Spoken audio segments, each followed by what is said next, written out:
Et du coup, j'appelle sur la scène les intervenants du prochain débat. Le professeur Benoît Grevis, qui enseigne à la JM et qui est professeur à l'Université catholique de Louvain. Et puis nos invités, dont un est hélas à distance, puisqu'il mariait son neveu aujourd'hui à New York, et que donc, nous sommes allés l'interviewer avec sous-titres, je vous rassure. Donc Ted Conover, journaliste et directeur de New York University Journalism Institute, David Dufresne qui a mené la masterclass de ce matin, qui vient nous parler de son expérience plus globale, Camille Kraft, journaliste à 24 heures, Florence Martin-Kessler, cofondatrice et rédactrice en chef du Live Magazine, et Pierre Anchoffa, responsable du format Info Verso à la RTS.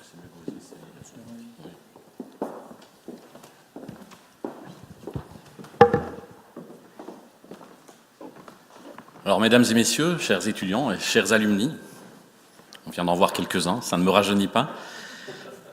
C'est avec évidemment énormément de plaisir que je prends la parole maintenant. Pour Annick, je viens de le dire, il faut qu'il y ait une partie de plaisir, évidemment, dans un anniversaire. Et je pense qu'une partie du plaisir pour tous ceux qui sont ici, qui pratiquent, qui enseignent, qui critiquent le journalisme, c'est évidemment de se pencher sur sa diversité, sur sa vivacité. C'est ce à quoi je vous invite maintenant. Alors, avant même de commencer, je souhaiterais quand même dire, moi qui suis ici depuis tellement longtemps, l'université de Neuchâtel me fait le plaisir de m'y inviter depuis tellement longtemps que je ne sais même plus exactement depuis combien de temps. J'ai vécu les débuts de la JM et j'ai la chance de l'accompagner. Et je dois vous dire à quel point je suis toujours impressionné par les acquis, les énormes progrès que l'équipe de la JM a pu engranger en 10 ans. 10 ans, c'est extrêmement peu d'un point de vue académique. Et donc, je tiens, avant même de commencer, à souhaiter un bon anniversaire à toute l'équipe, certainement, et à Annick Dubié en particulier. Alors, le plaisir que je vous propose, ou que la JM et la RPG vous proposent, c'est effectivement de se pencher sur la question globale, englobante, de journalistes, comment les journalistes parlent-ils eux-mêmes de leur pratique tout en faisant du journalisme. Alors c'est une question qui peut avoir l'air technique, hein. On a vu qu'à certains moments, aujourd'hui, ça veut dire comment utiliser les techniques pour simplement accompagner une production d'un décalage, d'un making-of, on dit certains, au contraire, d'un regard réflexif, on dit d'autres. Derrière cette question se pose évidemment un enjeu fondamental. Et le choix qui a été fait des intervenants aujourd'hui va, je pense, vous permettre de percevoir la grande richesse de ces angles d'interrogation, mais aussi la réelle vivacité qui anime aujourd'hui le journalisme. J'ai souvent l'habitude de dire que quand j'ai commencé à travailler en journalisme, on était dans un journalisme de fleuve tranquille, de lac d'huile, si j'ose dire. Il se fait que parfois le lac de Neuchâtel est bien démonté. Aujourd'hui, le journalisme est en lac bien démonté. On travaille par gros temps et je peux vous dire que c'est bien plus passionnant qu'à l'époque où on ne se posait pas beaucoup de questions sur la manière de s'y prendre et de faire de l'information. Alors, c'est évidemment parfois difficile, c'est compliqué, mais qu'est-ce que c'est passionnant? Alors, la passion, évidemment, aujourd'hui, nous allons la partager avec quelques acteurs qui se signalent par des productions intéressantes. Le premier d'entre eux, c'est Ted Conover. Alors Ted Conover, je pense que la plupart d'entre vous le connaissent. On va avoir le plaisir de l'entendre. Comme Annick a dit, malheureusement, il ne peut pas être parmi nous aujourd'hui. Mais Ted Conover, c'est un des tout grands noms aujourd'hui de ce qu'on appelle le New Journalism, qui répond à de nombreuses appellations, New Journalism, qui remonte à Tom Wolfe ou à d'autres, bien connus, qui entrecroisent les chemins de la réalité et de la fiction, avec des enjeux que les étudiants de la JM connaissent bien, ceux de l'EJL aussi, pour m'avoir subi quelquefois, mais qui sont des questions fondamentales aujourd'hui. C'est du journalisme d'immersion, c'est aller vivre le réel dans le temps long. Adopter cette démarche aujourd'hui, c'est nécessairement se rapprocher du réel, du vécu, des acteurs. C'est prendre des risques énormes, des risques personnels, physiques parfois, vous allez le voir. Ce sont des risques journalistiques de base.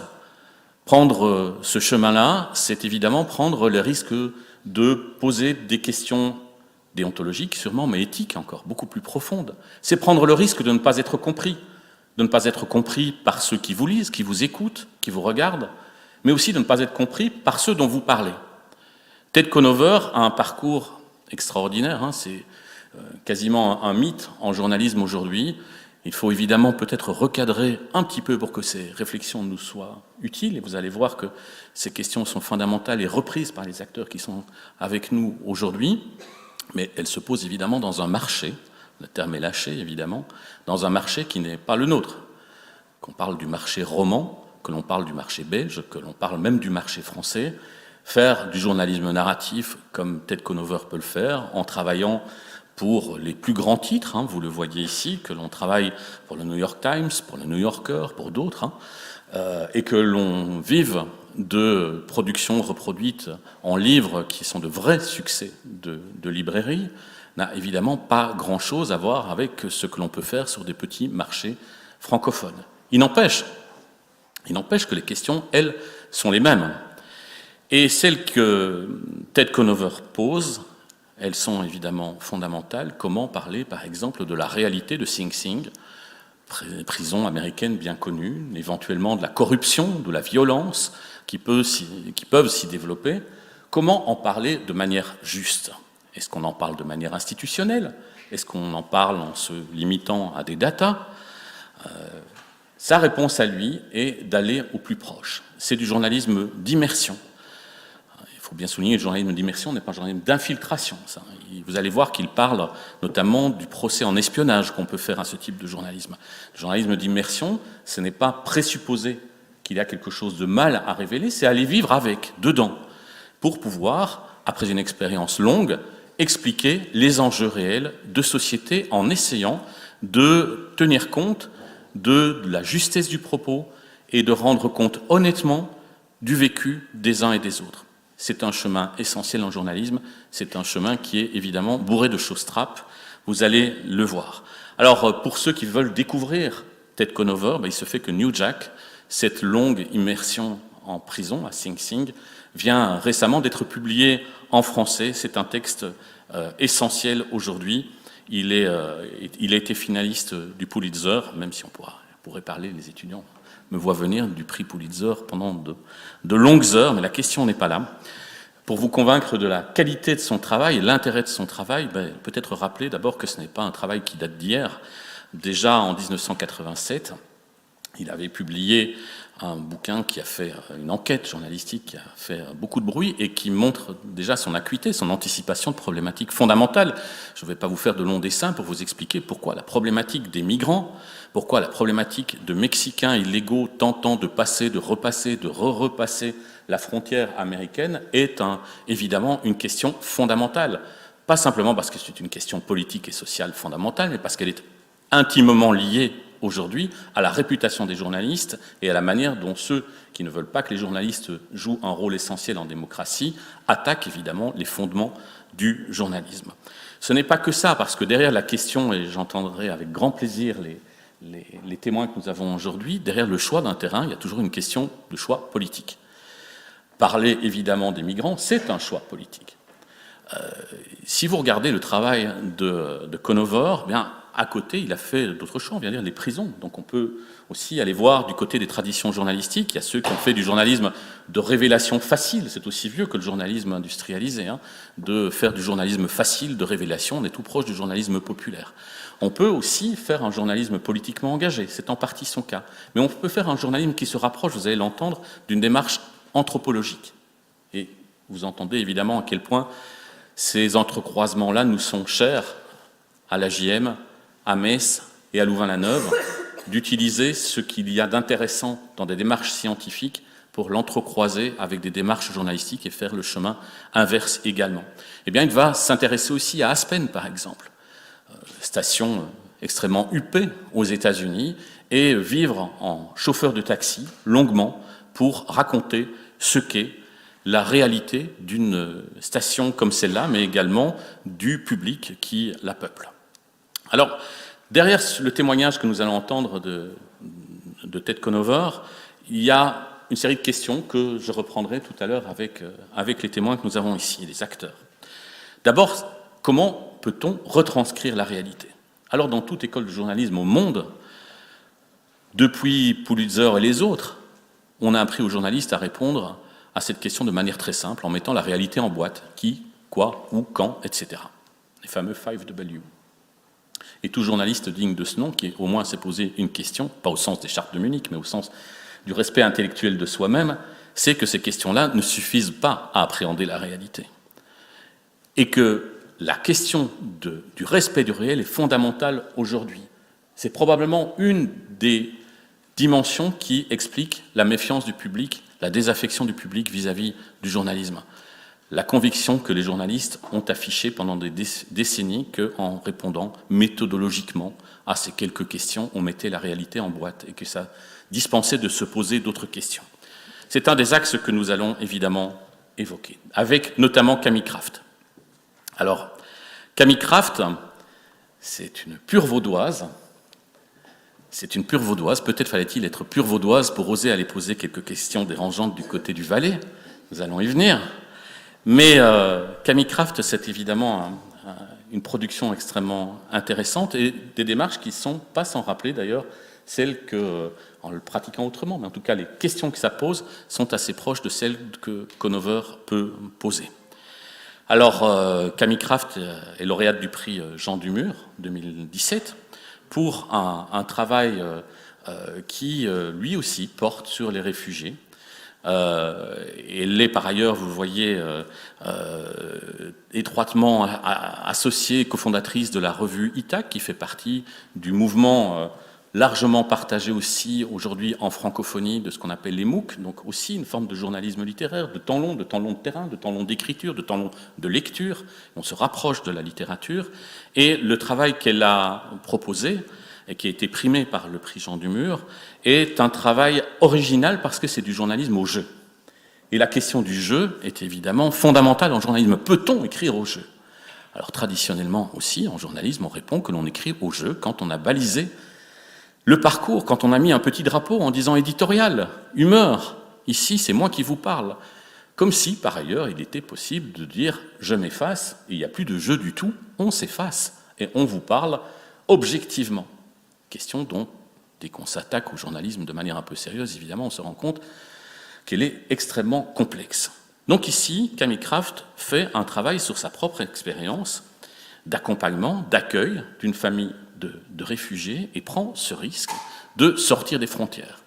Derrière cette question, évidemment, et c'est tout le projet du réseau Arpège et de la formation d'une institution comme l'AJM, c'est de prendre les risques aussi dans la formation, d'entrecroiser ces dimensions et de se poser la question en dehors des frontières, apprendre évidemment à de futurs journalistes à écrire dans les canons traditionnels, mais à penser et à pratiquer en dehors de ces canons, pour une raison très simple, c'est que la société a changé, n'est pas en train de changer, elle a changé, et qu'il est urgent de trouver la manière de parler à un public qui n'a plus rien à faire d'un journaliste qui fait semblant de ne pas parler au jeu, alors que par nature, tout le monde parle au jeu, évidemment, les journalistes y compris.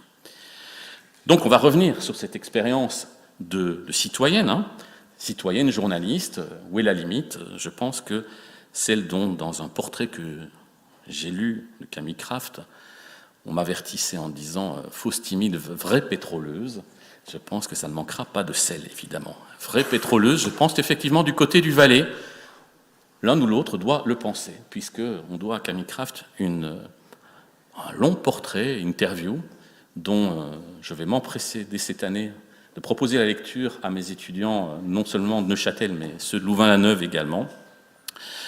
Portrait de Christian Constantin, qui est une merveille de journalisme. Alors ça posera question, on aimera, on n'aimera pas, mais c'est ça le journalisme aussi, bien sûr. Mais qui pose des questions extrêmement intéressantes sur lesquelles nous allons revenir, de subjectivité. Est-ce que cette subjectivité-là a place en journalisme ? Commencer, avoir une attaque, comme on dit en technique journalistique, qui commence par cocotte.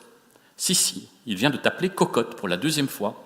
Il vient de t'appeler cocotte, le tu, c'est évidemment Camille Kraft, la journaliste qui s'exprime. Peut-on parler comme ça en journalisme ? Et je peux vous dire que ce n'est qu'une des questions que pose ce texte, des questions stimulantes. On pourrait longuement disserter, je ne sais pas si on en aura le temps, peut-être aujourd'hui ou un autre jour, sur la couleur des asperges, par exemple. Je pense que poser ce détail d'observation du réel, les asperges étaient vertes ou elles étaient blanches. Ça a l'air complètement anodin. Recréer avec précision un détail, une observation, fait qu'au moment où Kamicraft vous dit que tu te penches sur ton assiette d'asperges, parce qu'à un moment, la technique de communication que l'on t'a opposée te met mal à l'aise, est évidemment un détail de reconstruction du réel qui a une importance essentielle, qui vous fait vous représenter le réel, vous le recréez, et que se pose évidemment la question de la réalité de ce décor. On y reviendra tout à l'heure. Kamicraft peut déjà composer ses arguments pétroleux sur la couleur de ses asperges. Alors évidemment, ça nous amène à poser toutes les questions de retranscription de la réalité. L'observation, la retranscription. Vous allez voir que Ted Conover ne tergiverse pas, il dit tout à fait clairement, il travaille avec un souci d'honnêteté, de précision, et tout en disant toute narration, de toute façon, est un écart par rapport au réel. On va évidemment y revenir, et c'est avec grand plaisir qu'on vous entendra là-dessus. Autre témoin d'importance, et je pense que ceux qui ont fait le déplacement aussi, et pas seulement en affrontant les difficultés des chemins de fer suisses, dont je pensais jusque-là qu'ils étaient d'une fiabilité sans limite, mais ceux qui viennent d'un peu plus loin n'auront pas de regret d'avoir fait le déplacement, parce que le travail que Florence Martin-Kessler propose est d'une grande originalité et pose vraiment la question alors du cadre, de la scène même, pour le dire sans mauvais jeu de mots, de l'information. Puisque journaliste et documentariste à l'origine, ce qu'elle propose est une mise en scène, une vraie mise en scène de récits d'information. Alors déjà, dire récits d'information, je ne vais pas reprendre toutes les questions que je viens très très rapidement d'évoquer, mais en plus, on les met en scène, on en fait un spectacle. Et un spectacle multidimensionnel en plus. Est évidemment une prise de liberté qui peut paraître iconoclaste. Iconoclaste parce que, est-on encore dans le sacro-saint genre journalistique? Est-on encore dans la corporation journalistique? J'utilise évidemment le terme volontairement, avec tout ce que cela comporte de connotation. Ou est-ce qu'au contraire, on met sur une scène publique, et donc on partage fondamentalement les interrogations du journalisme. Et quand je dis on partage les interrogations du journalisme, ce sont les questions de fond que le journalisme porte aujourd'hui, mais c'est évidemment aussi les débats, les questions éthiques fondamentales de rapport au lecteur et de rapport à la méthode. Alors on reviendra avec elle sur ce live magazine, ce journalisme en scène. Alors le suivant, il est à la fois beaucoup plus simple et plus compliqué, comme aurait dit le capitaine Haddock, on est belge, on ne se refait pas, à présenter. Plus simple parce que David Dufresne, la plupart d'entre vous le connaissent, ne serait-ce que pour des productions hyper célèbres dans le milieu comme Prison Valley, mais pas qu'elle évidemment, mais parce que c'est lui aussi qui nous a fait le grand plaisir d'animer la masterclass, et tous ceux qui étaient là ce matin ont vu le travail énorme, mais surtout intéressant, qui a été abattu par les étudiants, que vraiment je salue, et c'est pas une formule. J'ai été je ne suis pas le seul, mes collègues me disaient la même chose à la pause, j'étais très impressionné par le niveau de réflexion critique, justement, que vous aviez proposé par rapport à une pratique que vous avez réussi à boucler, dans un temps dans des efforts que, je pense, vous estimez lourds, et que David Dufresne, lui, estime moins lourds, parce que c'est justement un des jongleurs, un des saltimbanques de ce type de pratique journalistique aujourd'hui qui a choisi son camp. Je pense que David Dufresne ne se pose plus la question. Il l'a dit ce matin, il ne se pose plus la question. Le journalisme doit se réinventer dans ce genre de pratique.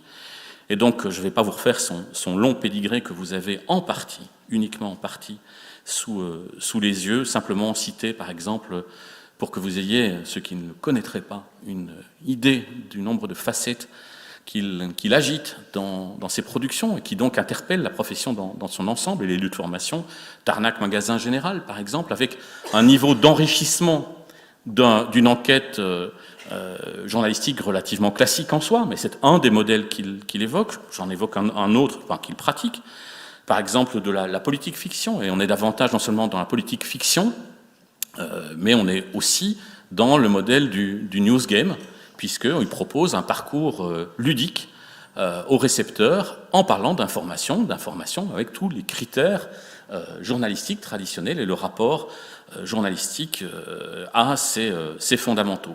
C'est évidemment dans la progression, je poserai mes premières questions dans l'ordre de la présentation, j'attendrai peut-être de David qu'il nous dise en quoi, même en reprenant ce qui aurait été dit avant, mais c'est peut-être le représentant de la couche technologique, si j'ose dire, comment les questions qu'on pose ici sont reprises dans un univers complètement bouleversé technologiquement. Même si je suis persuadé que quand il m'entend dire ça, il doit se dire « mais mon pauvre vieux, il y a 10 ans que tu aurais dû dire ça, sans doute ». Mais je pense qu'il faut encore le redire régulièrement. Et puis, on va élargir encore, on peut dire élargir ou focaliser le débat à quelque chose d'essentiel aujourd'hui avec Pierre Anchoffa. Parce que poser la question du journalisme, c'est toujours poser la question politique du journalisme. Alors, le journalisme, vous savez qu'il a en démocratie cette particularité d'être théoriquement accessible à tout un chacun. C'est le propre de la liberté d'expression des opinions. Nous savons tous ici que la réalité fait que le journalisme est aussi un métier. Enfin, on peut discuter à perte de vue, savoir si c'est une occupation ou un métier, mais on va peut-être laisser cette question sociologique sous le boisseau pour cet après-midi. Mais il n'empêche que la pratique du journalisme, aujourd'hui, elle est écartelée entre le tous journaliste. Chacun peut évidemment faire de l'info, chacun peut commenter l'info, chacun peut critiquer la manière dont on fait de l'information, et en même temps, cela reste en démocratie une activité qui peut être privée, individuelle, privée au sens entrepreneurial du terme, et on sait quelles sont les difficultés des entreprises de presse, et ce n'est pas des Suisses qui voient le cimetière journalistique s'agrandir de jour en jour. Je n'oserais pas dire que je vous rassure, mais c'est la même chose un peu partout, hélas. Je ne vous invite pas à aller regarder les derniers chiffres de diffusion payante des hebdomadaires français, sans quoi vous allez aller pleurer et ne pas rester 5 minutes de plus, alors que je vous invite à entendre justement des raisons d'espérer. Mais poser la question du journalisme en politique, en société, c'est évidemment poser la question aussi du service public. Peut-on laisser l'information à toutes les formes possibles de populisme? Entendez-moi bien, je n'ai pas dit que le journalisme pratiqué par le peuple est quelque chose de négatif, certainement pas. On ne peut que se féliciter de voir le peuple se réapproprier l'information, et je dis peuple au sens noble du terme. Mais il n'empêche que quelle est la place du pouvoir public et des acteurs publics de l'information? Eh bien, Pierre Anchoffa, évidemment, est représentant essentiel aujourd'hui en Suisse romande de cette réflexion-là, puisque vous savez que la RTS propose une nouvelle émission, une nouvelle production qui est directement liée aux coulisses de l'information, à la volonté d'expliquer à son public comment l'on travaille, quelles questions on s'est posées. C'est certainement une des dimensions, peut-être pas la seule, mais en tout cas la volonté de partager des dilemmes pratiques, des dilemmes éthiques, des méthodes avec le public est devenue aujourd'hui une dimension totalement incontournable. Donc je pense qu'il y aura beaucoup de questions aussi. C'est un Belge qui le dit, alors que la RTBF, l'équivalent de la RTS en Belgique, est en train de connaître un plan de refonte réorganisationnelle fondamentale. On voit que cette question est loin de ne concerner que la Suisse. Alors, je vous propose tout de suite si je ne suis pas lâché par la technique,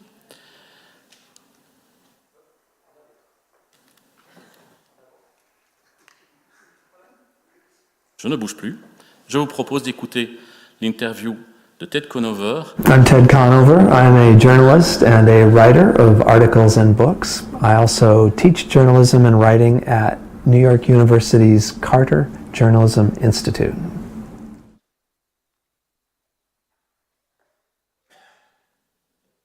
I think it is more necessary to explain ourselves as journalists these days. Especially in this country, there is a significant skepticism about the work of journalism and our impartiality, and lots of suspicion about our agendas. And I think the more transparent we can be about our motives and our methods, the better. It's possible in writing just as it's possible in audio or or video as well. You know, when the camera moves back to show other cameras, or follows the interviewer back to her hotel room where she's organizing her notes or making a preparatory phone call to a source. That's all, I think, part of the story these days. Last fall at New York University, we had an event featuring the crew of the Vice News documentary feature on the March on Charlottesville, Virginia. Every member of the crew was there, and after showing the video, we got to ask questions, but that was a great example of showing on the video all the pressures, say on the female lead, as she's sort of actively being intimidated by guys shouting at her and coming close to her physically, and that becomes an important part of the story. When I'm writing about working as a meat inspector in a slaughterhouse, I write about how the work is hard for me, how there's lots I don't understand, how I'm not as good at it as I would have been if I had spent more time in that world. And I think including those elements makes for a more interesting story and adds transparency at the same time.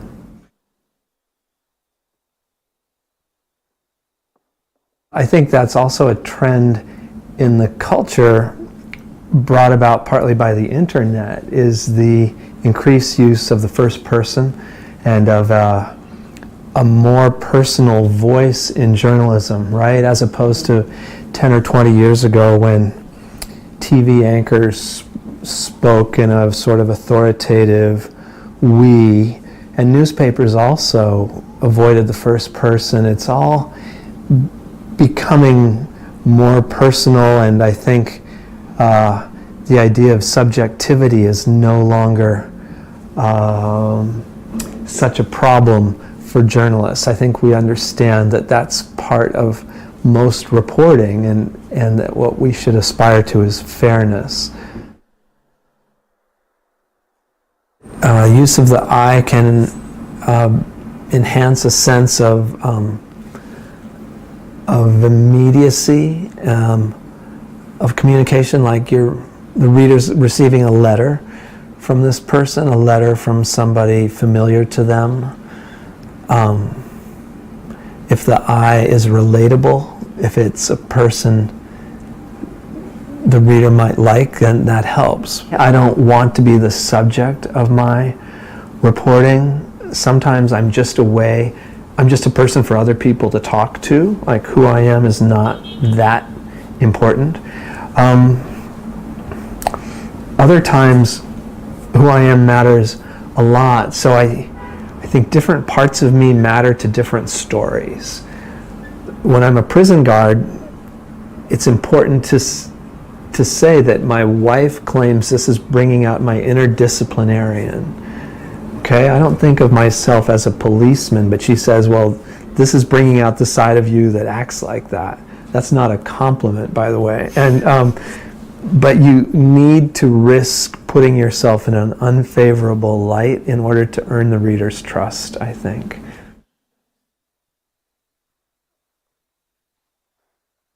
I believe it's impossible to describe someone with total fidelity. I don't think it's possible. I think I could try to write the most flattering portrait of you, and you would still take issue with some detail that I mentioned that I didn't think was important to you, but it was. I could write that you unbutton your top two buttons, and as though perhaps that were a sign of informality, and you could take that as as a sign of what? I don't know, that you're louche or something. I don't know, but I find it's impossible to anticipate all the ways somebody might object to my description of them. So I try, I aim for accuracy and I aim for fairness.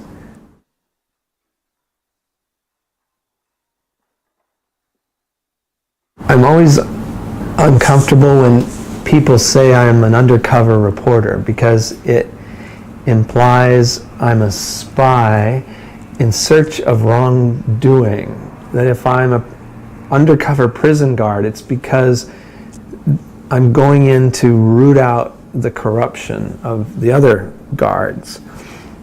I don't start with that presumption that there's wrongdoing here. I think what I have often wished as a journalist is what every journalist wishes, which is that we could be in that room, right? We could be in that room without everyone knowing we're there. And because when a journalist is there, people talk differently.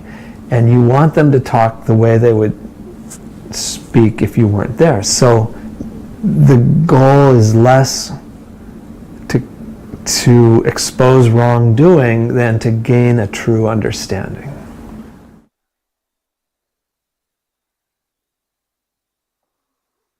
I think intelligent readers intuitively perceive the ethical problems of doing what I do.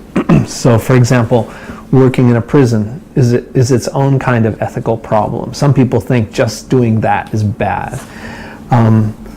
Another example, in my book, The Roots of Man, which is about roads in different parts of the world and what happens on the roads and the power of those roads, I revisited Kenya, where I'd written about truck drivers spreading AIDS, and to a lesser degree, women they slept with and sometimes infected, and vice versa.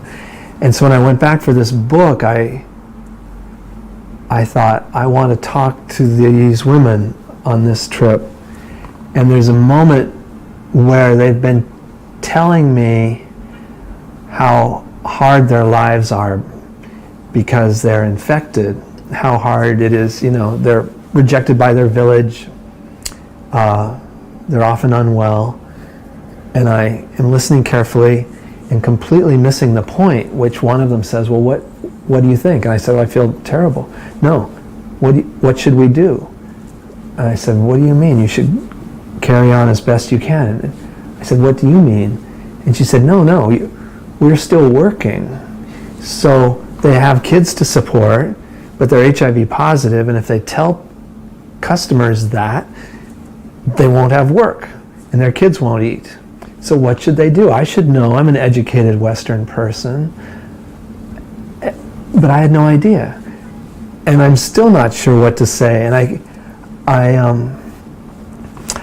think it behooves me to show where I don't have the answer, and to show where my problems are nothing compared to their problems. I do think part of legitimacy in journalism now is acknowledging your privilege and acknowledging your blind spots and your ignorance.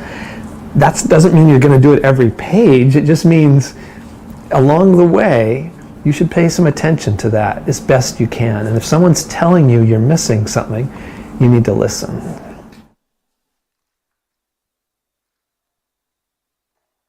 I'm thinking a lot about the reader when I decide on a topic. I want to know, so I often picture my aging mother and think, would she be interested in this? She's not an academic. She's not a tough guy. She's not, would she?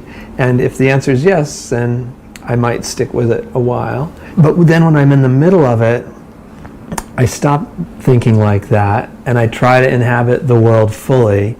And maybe after a few days, it's the weekend, and I think, okay, what have I got? And what am I missing?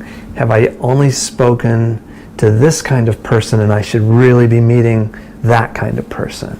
Have I only talked to adults and no kids, only men and no women, only nice people and not angry people? I try to think, do I have all the pieces I need to tell a good story? I like to think I've gotten better at this over time, but even now, there's part of the process that I can't control. It's taking shape in my head at night, or when I'm on a walk, I think, oh, that would be a good story.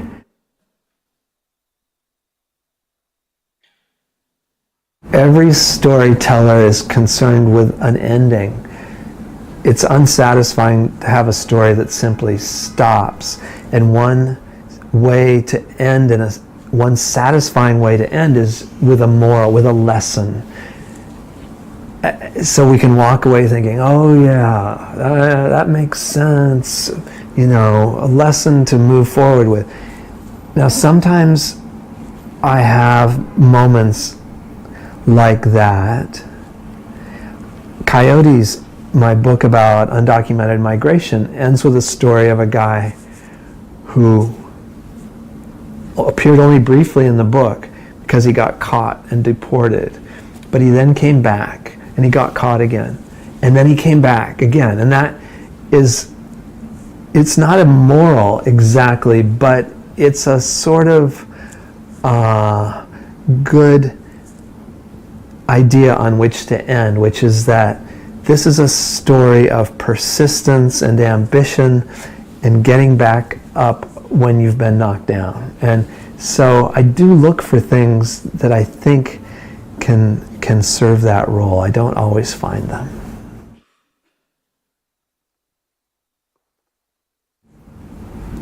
There's a very good question to be asked about particular narratives and general truths. And a method of journalism is the anecdote that stands for the larger story. And I think one problem with the entire narrative approach is that every narrative simplifies. Some would say oversimplifies, because to tell a good story you have to leave things out. And sometimes the things you leave out are the exceptions to the rule, which are nevertheless interesting. So this is a fundamental issue of narrative work, is that yes, you're presenting this as something that may have a larger meaning, and yet that larger meaning may not have exact correspondence to the larger reality.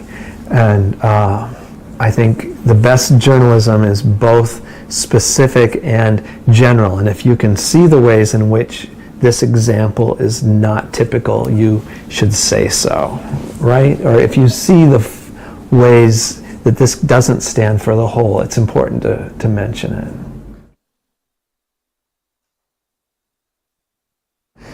Well, so anthropology and journalism have a lot in common. Both are interested in explaining the world. They share certain methods, including the interview, what we're doing right now. Though in anthropology, those interviews are typically a small part of a large research strategy that involves all kinds of analysis and is done in order to be part of a conversation with other anthropologists above all. In journalism, obviously, our audience is not other journalists. If we're doing a good job, we're writing for people at large. A journalist who could take the time to learn a language or understand customs or move somewhere in order to get the story would really have something great to write about and could broaden journalism and deepen journalism. So I like to think there's a conversation you can have as a journalist with social science.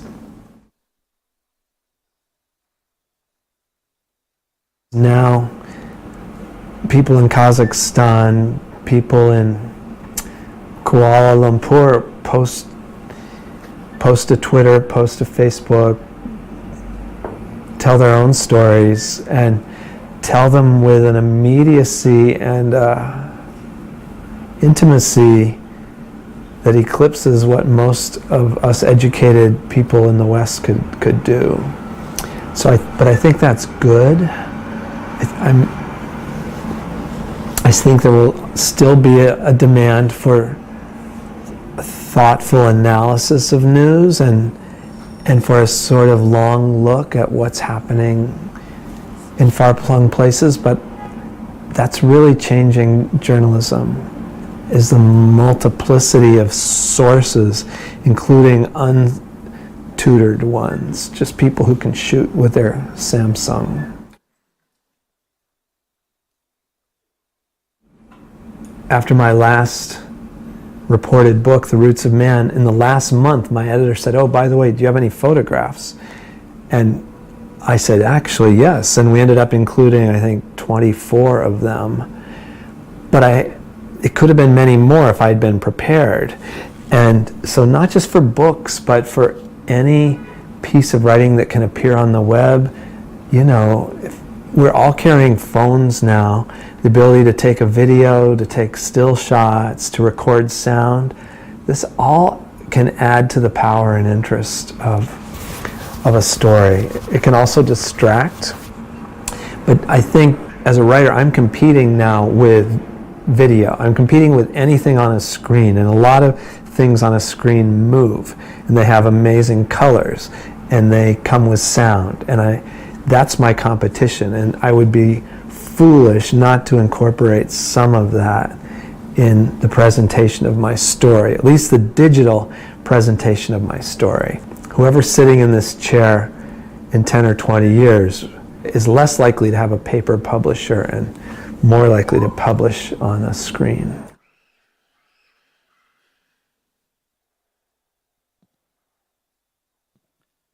Alors voilà.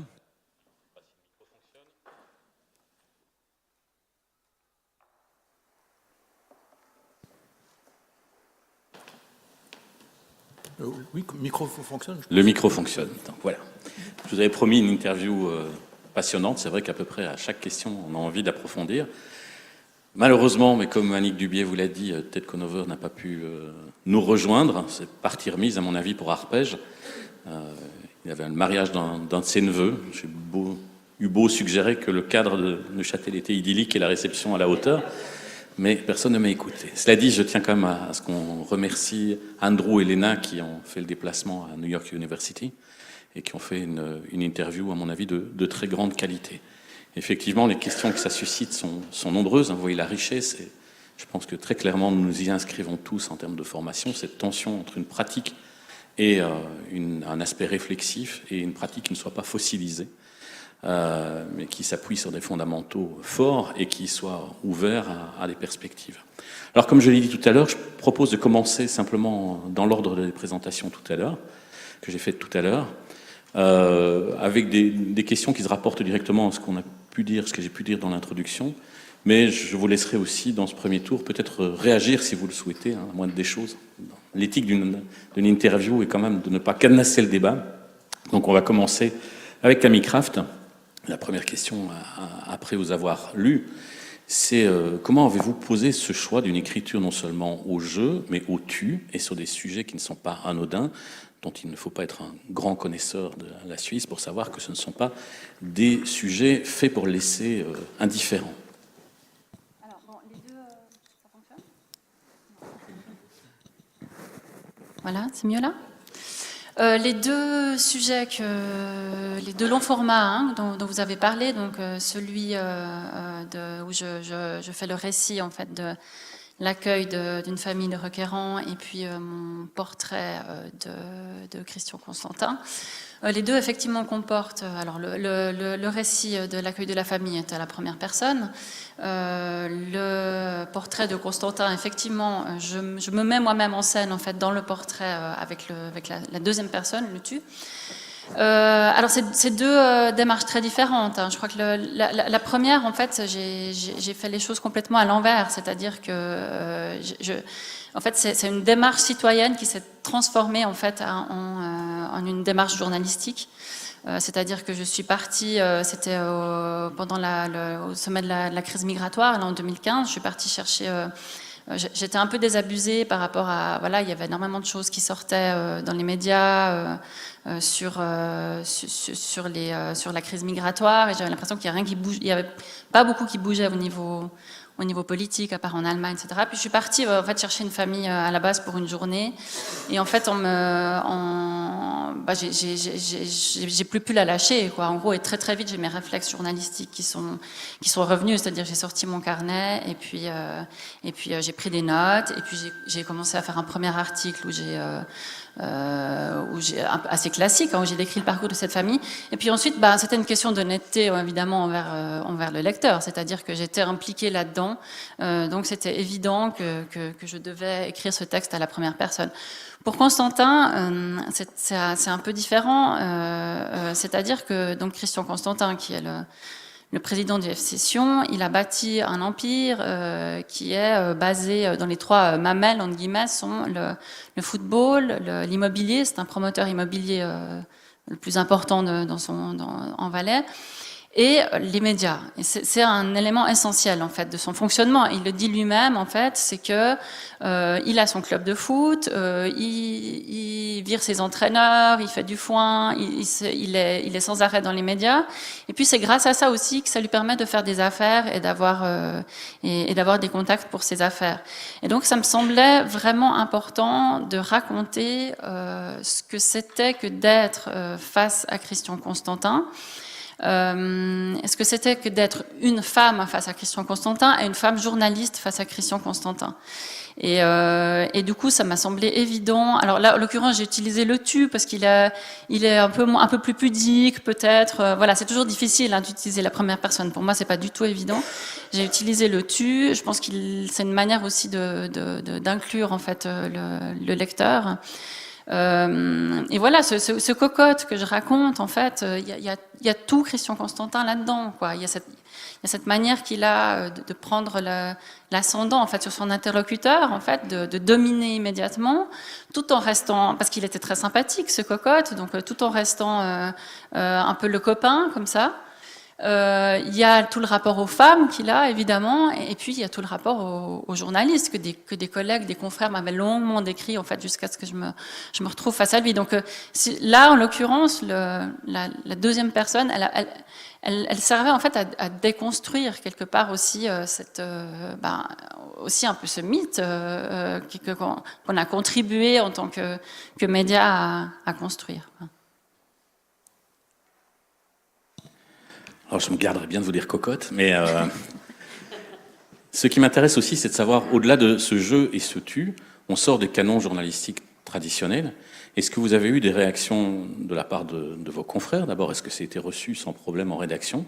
Un papier qui commence par cocotte et qui dit tu, qui prend quelques risques, qui montre des malaises, vos propres malaises dans la situation d'interview un peu particulière.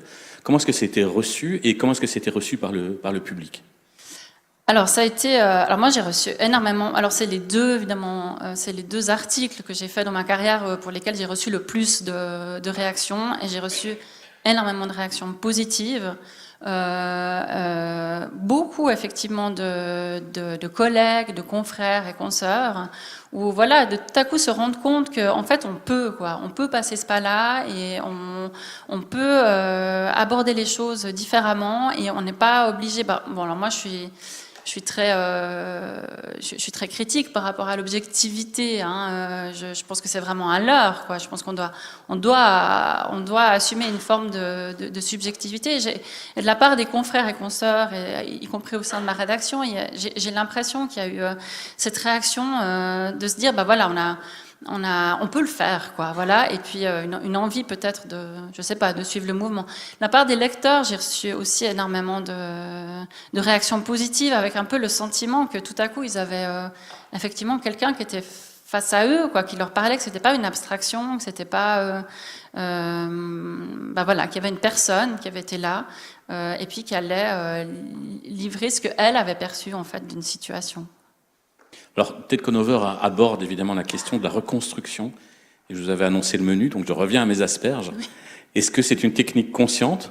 est-ce que dans votre observation, vous êtes dans un regard, alors quasiment d'anthropologue qui était évoqué, où on systématise l'enregistrement d'un certain nombre d'éléments, ou est-ce que vous êtes davantage dans une démarche plus littéraire? On sait que c'est aussi une des filières historiques du journalisme et que c'est quelque chose qui vient sous la plume comme ça, de mémoire, ou est-ce que vous êtes systématique et quel est votre rapport éthique à ce type de reconstruction du réel? Bah, disons, non, c'est pas tellement réfléchi, quoi, chez moi. Pour moi, en l'occurrence, la couleur des asperges, elle était importante parce que, voilà, ça me permet vraiment de planter le décor. On est au printemps, on est en Valais. Constantin, je pense que je suis pas la première ni la dernière à qui va faire venir, voilà, il va inviter dans son restaurant et puis il va lui proposer de manger, de partager des asperges avec lui.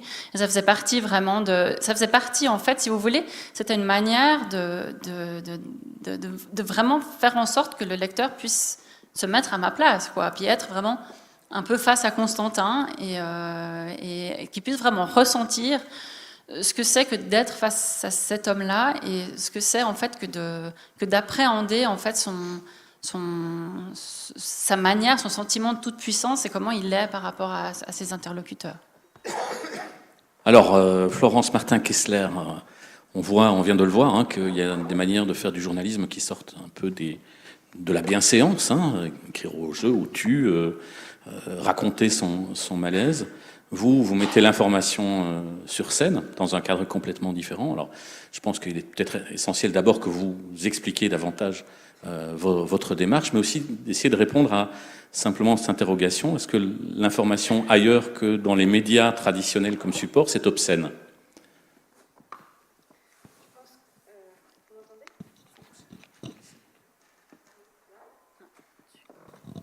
Là, ça marche. Est-ce que c'est obscène? On a donc l'idée qu'on a eue, enfin qui est un format qui existe aux États-Unis, donc je l'ai juste copié. Aux États-Unis, ça s'appelle Pop-up Magazine. La question, c'est si on faisait un journal sur une scène et en direct, au lieu de tourner des pages d'un magazine ou de scroller sur un écran, si on avait les journalistes, les photographes, les auteurs qui viennent raconter des histoires courtes, multimédia. Donc, je trouvais l'idée hyper simple et intéressante parce que moi, c'était un moment, donc je viens du documentaire, j'ai beaucoup travaillé pour Arte, pour France Télévisions, où le poids du format et du formatage me pesait beaucoup et je me suis dit, tiens, ça va être simple à faire et ça va permettre d'explorer des choses avec légèreté et sans cette lourdeur-là. Depuis, on a produit à peu près 300 histoires. Et oui, je pense qu'on en a fait une ou deux qui étaient obscènes. C'est-à-dire que en fait, le public est captif. On n'annonce pas le programme à l'avance, donc vous ne savez pas ce que vous allez voir. Un peu comme quand vous achetez un hebdomadaire. Sauf que vous pouvez pas tourner la page si vous n'avez pas envie d'entendre une histoire dramatique. Je pense que nous, on essaye de faire essentiellement des histoires enquêtées. Donc c'est pour ça qu'on fait monter sur scène surtout des journalistes et des auteurs, enfin des gens en tout cas dont le métier c'est le récit. Et les histoires obscènes, celles qui ont été un petit peu polémiques, déjà le public m'a dit mais ces histoires elles sont hors sujet, c'était des témoignages, donc des gens qui racontent quelque chose qui leur est arrivé à eux. Et j'en fais de temps en temps parce que je trouve que c'est intéressant aussi d'un petit peu expérimenter, puisque c'est assez. Mais oui, les gens peuvent se sentir mal à l'aise, surtout avec des témoignages très durs. Après. Non, quelqu'un m'a dit tu fais du journalisme spectacle et si c'est ça journalisme spectacle, je trouve ça super. Au niveau de nous, on fact-check toutes les histoires, on les édite. C'est pas parce qu'elles sont en direct qu'elles sont pas hyper travaillées. C'est comme des petits documentaires en direct. Il y en a qui sont plus basés sur le son, d'autres plus sur l'image. On a fait des choses avec on aime bien aussi introduire de la performance, du spectacle vivant. Donc on a fait des histoires récemment en ombre chinoise, du journalisme. C'était très réussi, c'était marrant. De la danse. Enfin, l'idée, c'est aussi de mélanger les répertoires, mais toujours en restant dans la non-fiction. On ne fait jamais de reenactment, c'est-à-dire de gens qui jouent leur propre rôle. C'est pas du théâtre documentaire. Voilà. Et quels sont les critères pour que vous sélectionnez une journaliste, une info? C'est vraiment un peu intuitif. Et bon, là, on commence à devenir un peu plus gros, donc on a des petits process, mais La fraîcheur, je dirais, la volonté de la personne qui monte sur scène de prendre un risque. Donc, on a fait venir des gens qui sont un petit peu connus, en particulier le Premier ministre français, Édouard Philippe, qui est venu raconter ce qui était un scoop, les conditions de sa nomination par Macron. Bon, il s'était hyper bien Bon, lui, c'était marrant de le faire, et puis il s'est bien prêté au jeu, donc c'était hyper drôle, c'était très bien, il était ravi de le faire. Souvent, on nous demande, donc depuis ce moment, on nous demande souvent de faire monter sur scène des gens connus, des célébrités. Nous, toute l'idée de rien annoncer à l'avance, c'est pour nous libérer de tout ça, parce qu'on peut prendre des gens absolument inconnus, qu'on a trouvés tout au fond d'une rédaction, des gens très jeunes et qui ont des histoires fantastiques, des enquêtes qui portent super bien. Les critères, il faut qu'il y ait en fait la volonté, enfin le fait de le faire sur scène et devant un public, enfin que ce soit qu'il se passe quelque chose à ce moment-là, qui est un peu ce qui se passe dans un théâtre, qui soit quelque chose d'un petit peu intense, et on essaie de faire que de raconter quelque chose à ce moment-là. On n'enregistre rien, donc il n'y a aucun replay. Que ce qui se passe pendant ces 5 ou 6 minutes, ce soit fort et inoubliable. En fait, on cherche des histoires inoubliables. Et mettre le journalisme sur scène, vous avez glissé légèrement sur la question du spectacle. D'abord, est-ce que c'est un spectacle ou est-ce que c'est du journalisme? Ça vaut la peine d'être peut-être précisé, mais au-delà de ça, amener de l'information sur une scène, c'est un geste politique, c'est se rapprocher du public, c'est prendre le risque d'avoir sa réaction. Disons, quel est le public qui vient écouter ce genre? On a eu ça marche hyper bien. Enfin, ce qui est super, c'est que ça démontre que si on a des journalistes de très bonne qualité, je pense que les gens, ils cherchent des expériences, ils sont frustrés, ils veulent que ce soit incarné, enfin tout le thème de la journée. Ce qui se passe, c'est qu'avec notre tout petit niveau de Live Magazine, on traverse des questions que se posent les rédactions et les grands médias legacy, qui est celle de la confiance, du rapport avec le public, de la transparence. Et donc, et puis on essaye de surprendre les gens quand ils viennent, ils vont se marrer, ils vont avoir des histoires qu'ils pourront raconter. Il y a une capacité d'attention hyper forte pendant les spectacles.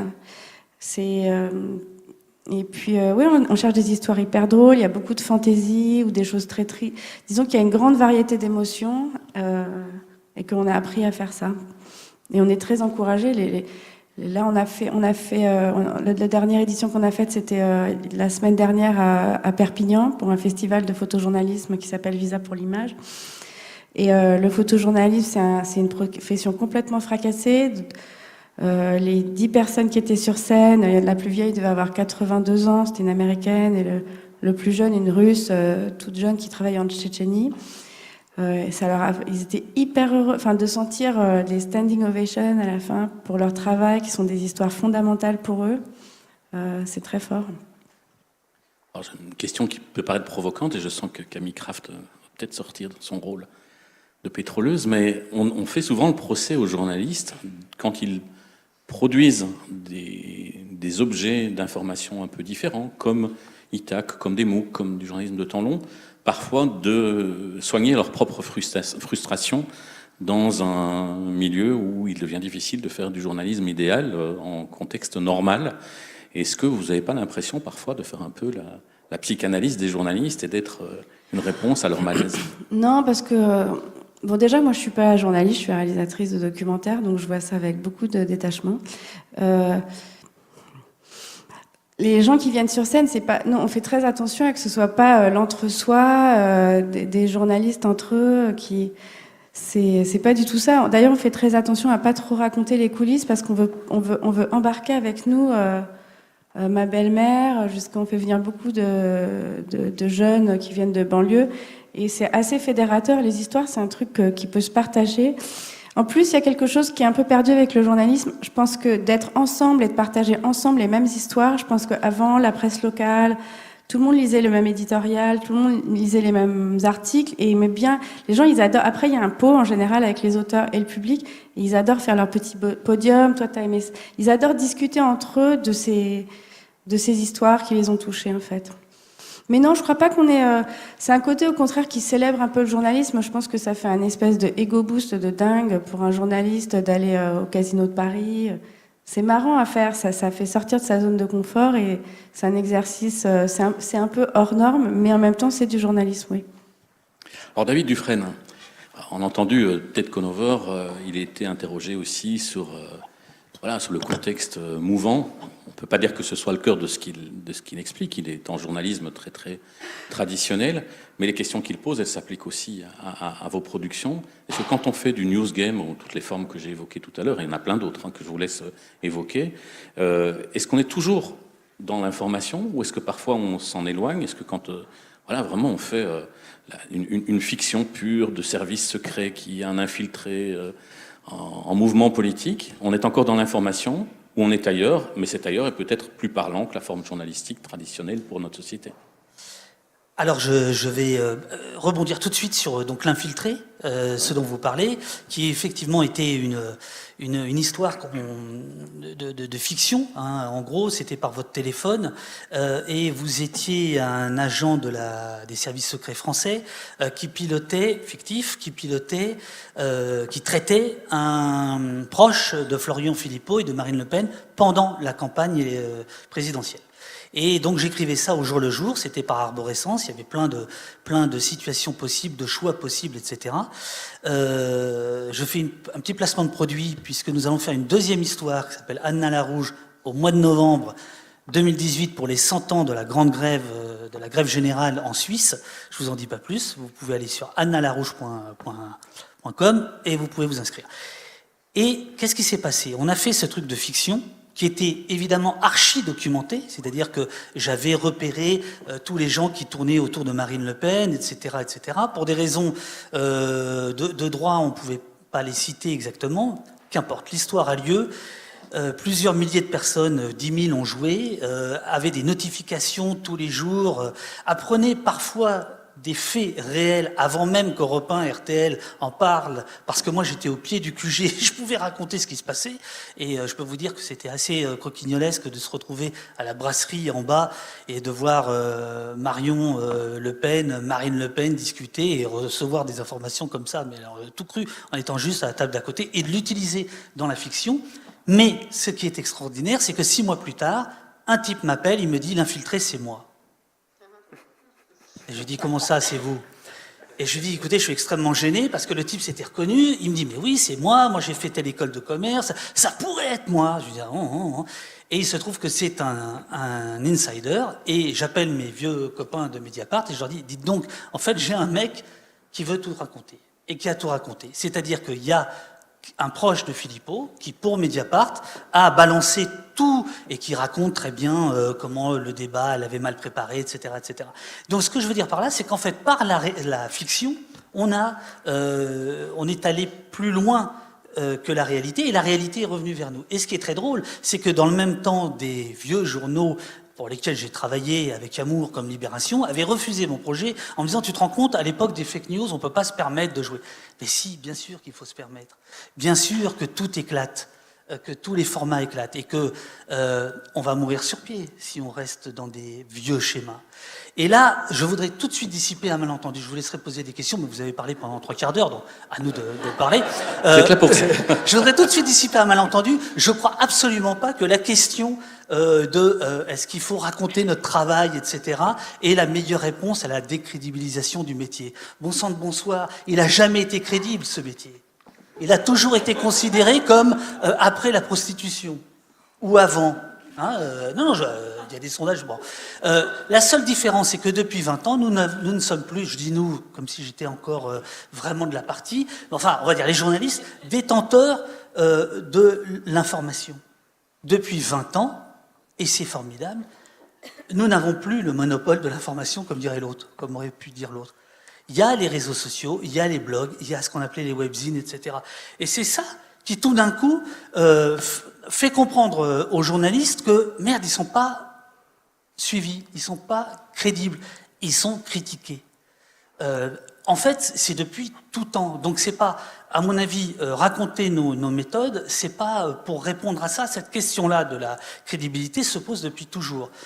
En revanche, je pense que c'est une façon de répondre à la paresse de la fabrication de l'information, à la boursouflure, aux acquis complètement automatiques, etc., où on ne se pose plus aucune question, où on feint de croire chaque matin que tout est nouveau, que le Conseil des ministres c'est extrêmement important, que voilà, ces espèces d'automatismes. Et là, je crois que ça, effectivement, depuis 20 ans, on prend conscience, puisque nous ne sommes plus les monopoles de l'information, d'autres gens peuvent restituer de l'information, et c'est dans cet écosystème qu'on doit inscrire notre réflexion. Alors, je vais poser une question brève, je vous rassure. Non, Mais je pense que c'est celle que tous les journalistes ont en tête ici, ou les gens qui sont en responsabilité de médias. Quel est votre modèle économique? Ce que vous faites, comment on fait pour le financer aujourd'hui? Écoute, cocotte. Mais tu fais comme tu veux, mon coco.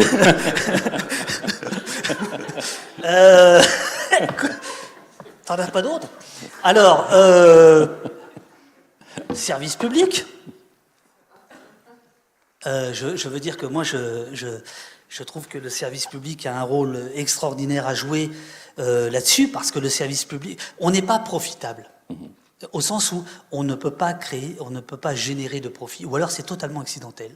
Et c'est jamais dans le projet sur lequel on croyait que... Voilà. Ça ne veut pas dire qu'on a du plaisir à perdre de l'argent, mais on n'est pas là pour générer des bénéfices. Même si aujourd'hui, des compagnies comme Netflix, etc., mettent de l'interactivité, ont compris que le délinéaire, c'est absolument, ça a été expliqué ce matin par Nicolas Becquet sur les stories, etc., évidemment que ça fait partie des schémas narratifs. Donc on voit aujourd'hui le privé commencer à investir. Mais globalement, pour tout ce qui est des projets multimédia, c'est plutôt le service public. Pourquoi? Parce que le service public, il n'a pas, a priori, de recherche de profit. Il peut faire de la recherche, il peut faire du développement, il peut faire de la pédagogie. Et donc, c'est pour ça que la défense du service public est extrêmement importante. Mais le service public a aussi des comptes à rendre. Je veux dire qu'on n'est pas là pour se faire plaisir et pour parler à 200 personnes. Petite anecdote, les gens d'Arte m'avaient dit un jour, arrête de parler en centaines de milliers de spectateurs des web documentaires, parle en millions, parce que c'est la référence. Donc je peux vous dire qu'il y a plein de web documentaires qui font 1 demi-million de visiteurs. Et bien là, vous êtes dans la même échelle que les télévisions, et là, ça marche. Voilà. Alors, on va venir tout de suite au service public, mais quand même, une petite question sur les productions de masterclass. Est-ce que justement, vous l'avez évoqué très rapidement, mais est-ce que l'aspect, on va pas aller jusqu'à la postille, mais comment est-ce que vous avez vécu leur production, leur démarche? Qu'est-ce que vous leur dites quand il s'agit de parler de ce qu'on fait en le faisant? Qu'est-ce que vous leur avez donné comme consigne? Comment est-ce que vous l'avez vécu? Et est-ce que vous pensez que c'est fondamental en pédagogie ou pas? C'est quoi votre vision? On a proposé ici, c'est peut-être pas nécessairement la vôtre. En fait, ce qui m'a beaucoup surpris dans leur restitution de ce matin, c'est qu'ils ont expliqué qu'ils avaient dû tout déconstruire ce qu'ils avaient appris. Alors pour moi, c'est une médaille, mais je pensais absolument pas avoir transmis ça avec mes collègues, puisque nous étions 4 en fait à superviser la masterclass. Et je vais vous dire, j'ai été le premier surpris par l'appétence de ces jeunes apprentis journalistes et journalistes de réfléchir à leur métier. Et d'ailleurs, et dans leur candeur, je trouve qu'il y a beaucoup de beauté, il y a beaucoup de, vraiment entrer dans l'espérance, quoi. Hein, n'ayez pas peur, je crois vraiment. J'ai vu la lumière ce matin, je me suis dit tiens, c'est quand même, alors que c'est pas toujours le cas quand on donne des cours, mais là il y a eu où parfois on a l'impression, je le dis clairement, on a l'impression que les gens viennent chercher un formatage. Et là, pendant 2 jours, il y a eu comme un petit état de grâce où je leur ai dit, qu'est-ce que je leur ai dit? Je leur ai dit, démerdez-vous. Je leur ai dit, je ne veux pas vous voir avant 17h, vous allez sur le terrain, vous ne revenez pas avant. D'ailleurs, j'en ai croisé 3. Hein. Enfin, ils venaient chercher du matériel, alors ça va. Mais c'est ça, c'est-à-dire un peu de liberté et oui, je pense que réfléchir à son métier tout en le faisant, on fait un métier entre guillemets intellectuel, que Nevers dit toujours instruit, etc. La moindre des choses, c'est quand même de réfléchir à ce qu'on fait, quoi. Or, dans les rédactions, tout est fait pour éviter ça. Hein? C'est pas faux.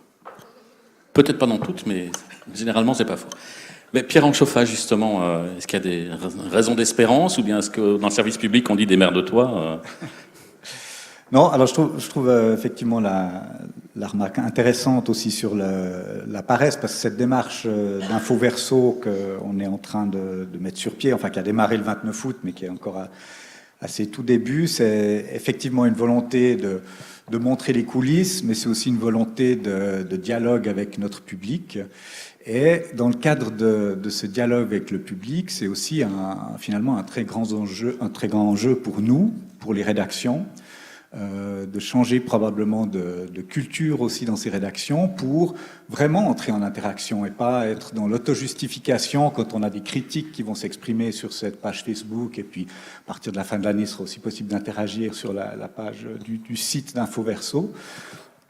Donc ce qui est fondamental si on veut que ça fonctionne, que ça marche, c'est de ne pas prendre quelque part un peu de haut ces auditeurs, ces téléspectateurs, ces internautes qui s'adressent à nous, et de faire simplement de la justification, mais d'entrer en matière sur les critiques qui sont postées, qui sont posées contre nos productions. Et ça, c'est un enjeu qui est aussi important dans les rédactions même, qu'elles prennent conscience de ça.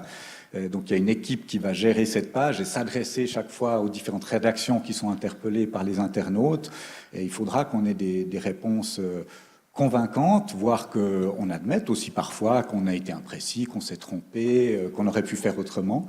Parce que c'est au fond la seule garantie que ce dialogue puisse s'instaurer dans la durée avec nos auditeurs et nos téléspectateurs. On sait que les études sur les médiations en rédaction, de manière générale, montrent souvent que c'est une position assez intenable. En Suisse, Daniel Cornu l'a démontré en disant c'est juste intenable. On est entre le public, ses collègues. Comment est-ce que vos collègues ont accueilli l'initiative? On est encore dans une vision un peu de tour d'ivoire de la rédaction, ou on n'en est plus là? Bon, je pense que vu le débat politique qu'on a traversé en Suisse avec la votation sur Nobilag, il y a quand même eu aussi une prise de conscience assez forte dans les rédactions. Ça a pas mal ébranlé aussi dans les rédactions. Donc je crois qu'effectivement, dans les rédactions, on est sans doute beaucoup plus à l'écoute aujourd'hui, et la démarche, j'ai l'impression qu'elle est comprise. Maintenant, il faut aller de l'avant parce qu'on a déjà posté un certain nombre de choses qui sont effectivement plus sur les coulisses. Maintenant, je pense qu'on peut encore aller plus loin dans ce qui est de la transparence aussi sur les réflexions éditoriales, les choix éditoriaux, pour faire comprendre effectivement nos démarches, et aussi parce qu'un des constats qu'on a aussi fait dans le cadre de cette campagne sur Nobilag, c'est que quelque part le service public, la SSR, était clairement dans une bonne partie du public.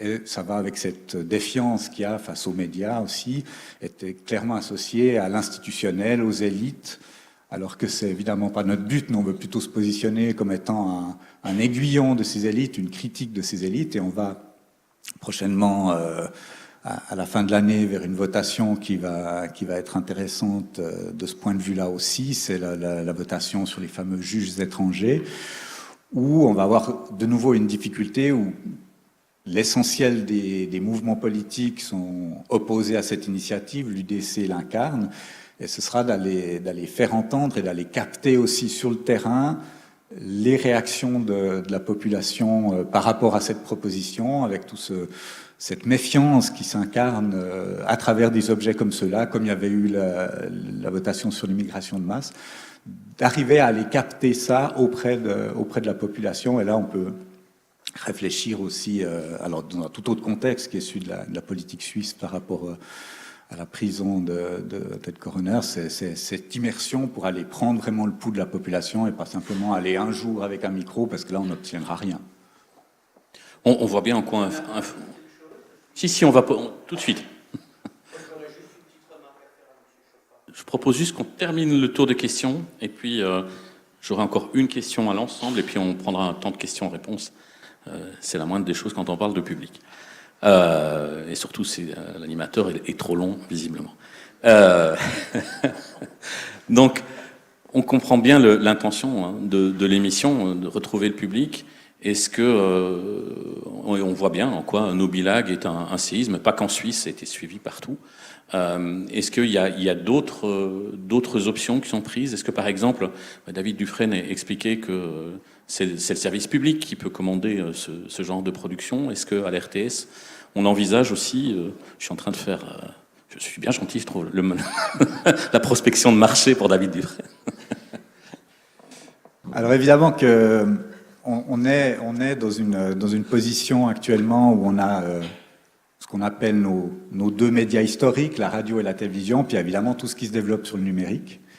Et dans les réflexions stratégiques pour l'avenir, on sent bien qu'il va y avoir un transfert assez important de moyens des médias historiques vers le numérique, parce que c'est là qu'il faut aller chercher aussi des publics qu'on ne touche pas autrement, évidemment, avec les médias traditionnels, un public qu'on ne touche plus forcément par ce biais-là. Alors, bon, peut-être que vous avez déjà vu, la radio elle-même se développe aussi de plus en plus en images. On va vers du transmédia, on va développer une formation des journalistes qui va devenir transmédia. Il n'y aura plus de formation de journalistes purement radio, purement TV. Donc, toute la tendance va vers ça, vers une intégration beaucoup plus forte au fond de nos trois secteurs d'activité. Et tendanciellement, on va beaucoup aller vers le numérique à l'avenir. Avec des moyens constants, évidemment. Je vous propose de faire rapidement le chemin à l'envers dans la distribution de parole et simplement je vous demande de réagir à ce que Ted Conover proposait comme réflexion en me disant simplement quel est l'élément qui vous a interpellé le plus dans ce qu'il a dit, que vous soyez d'accord ou au contraire que vous soyez très critique. Non, moi je commence. Ouais.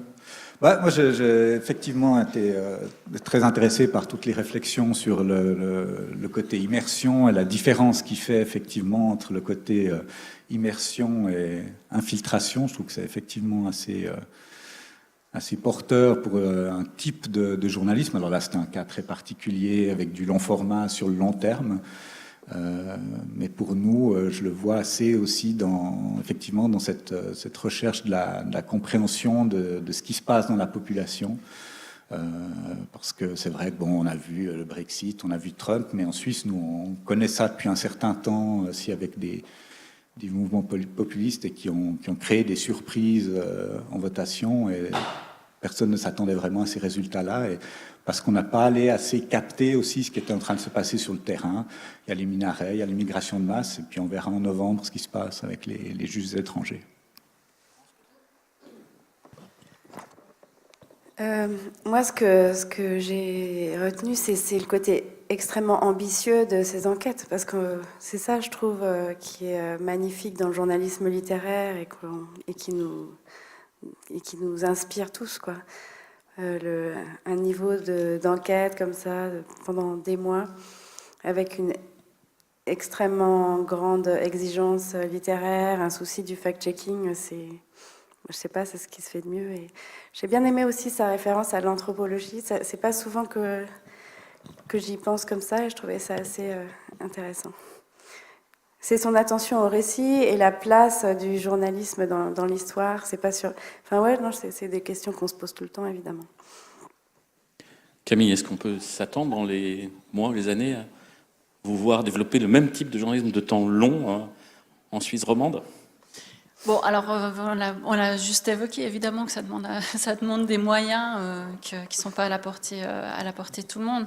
Moi, ce qui m'a le plus interpellée, c'est parce que voilà, je suis vraiment dans cette réflexion-là depuis un moment. J'ai juste évoqué avant, c'est le rapport à cet impératif d'objectivité, quoi. Justement, et lui, il parle de fairness. Il dit qu'il faut remplacer ça par une volonté d'équité, quoi. En fait, voilà. Alors effectivement, c'est pas parce qu'on est dans la subjectivité, c'est pas parce qu'on assume une forme de subjectivité qu'on va pas donner la parole à tout le monde et essayer de vraiment faire son travail le plus honnêtement possible.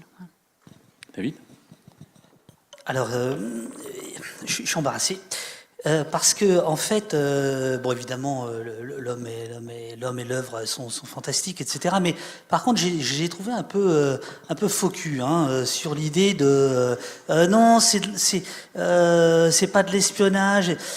c'est ce que Actuel appelait du journalisme d'imposture dans les années 80. D'ailleurs, c'était né aux mêmes périodes que lui, c'est-à-dire se faire passer pour quelqu'un d'autre pour obtenir une information. Alors, dans mes vieux souvenirs, je crois que c'est totalement interdit par la carte de presse. Totalement. C'est moi qui... Putain, je me demandais où était la police. En même temps, déontologie, ça se discute. non, mais braver les interdits, c'est pas, enfin, c'est plutôt, enfin, pourquoi pas, quoi. Mais là, on parle à des jeunes journalistes, donc il faut quand même faire, bon, voilà, faut faire un petit rappel à la loi, quoi. Hein, et puis après, bon. Autant j'adore ce qu'il raconte sur la littérature, c'est-à-dire que, évidemment, comme tout le monde, je suis dingue de Truman Capote, et quand il raconte dans les premières pages le dîner familial où tout le monde est mort, donc tous les dialogues sont totalement inventés, puisqu'ils sont tous morts, donc, et qui ne s'enregistraient pas, c'est le recours à la littérature, au ressort littéraire, et c'est éblouissant, tandis que se faire passer pour quelqu'un d'autre, ça fait des récits extraordinaires. On pense récemment à Florence Aubenas à Ouistreham, où elle a un travail, etc. Bon, pour moi, justement, quand on parle d'éthique ou d'équité, là, il y a une petite rupture. Personnellement, je ne filme jamais en plan serré, en grand plan, quelqu'un qui ne sait pas qu'il est filmé. Je me présente toujours. Voilà, c'est peut-être mon... Voilà. Et là, je suis un tout petit peu gêné parce que je trouve que sa défense était un peu molle. Voilà. Vous voyez que j'ai bien Il aurait dû venir. J'ai bien retenu les leçons de Ted Conover. Il faut terminer son tour de parole par David Dufresne. On n'est jamais déçu, on a une chute qui détonne. Alors, mais, comme annoncé, je vous propose de dialoguer avec ces témoins. Donc, monsieur, vous aviez une question. À vrai dire, je voulais faire un compliment et ça me coûte beaucoup. J'ai jamais su comment faire, ça me fait mal à la bouche.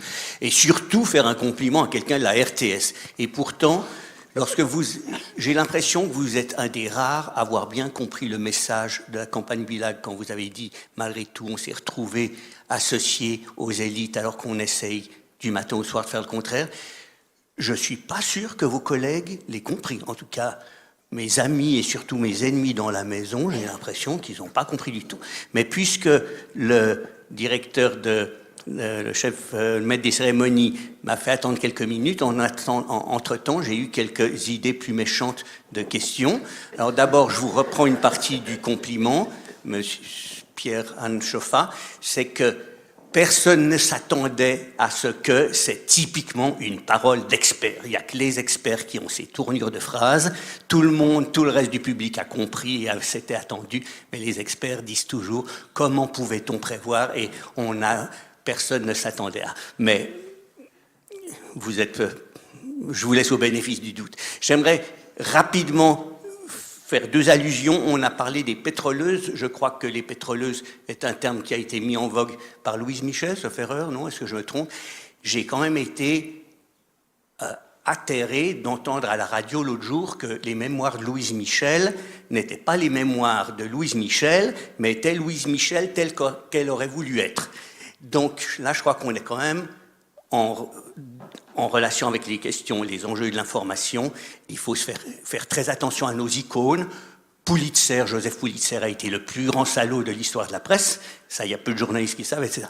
Et puis, une dernière chose, la série Dans la peau de, je ne sais pas si elle a commencé avec Griffiths, Dans la peau d'un noir. Je suis sûr qu'il y en a eu d'autres avant.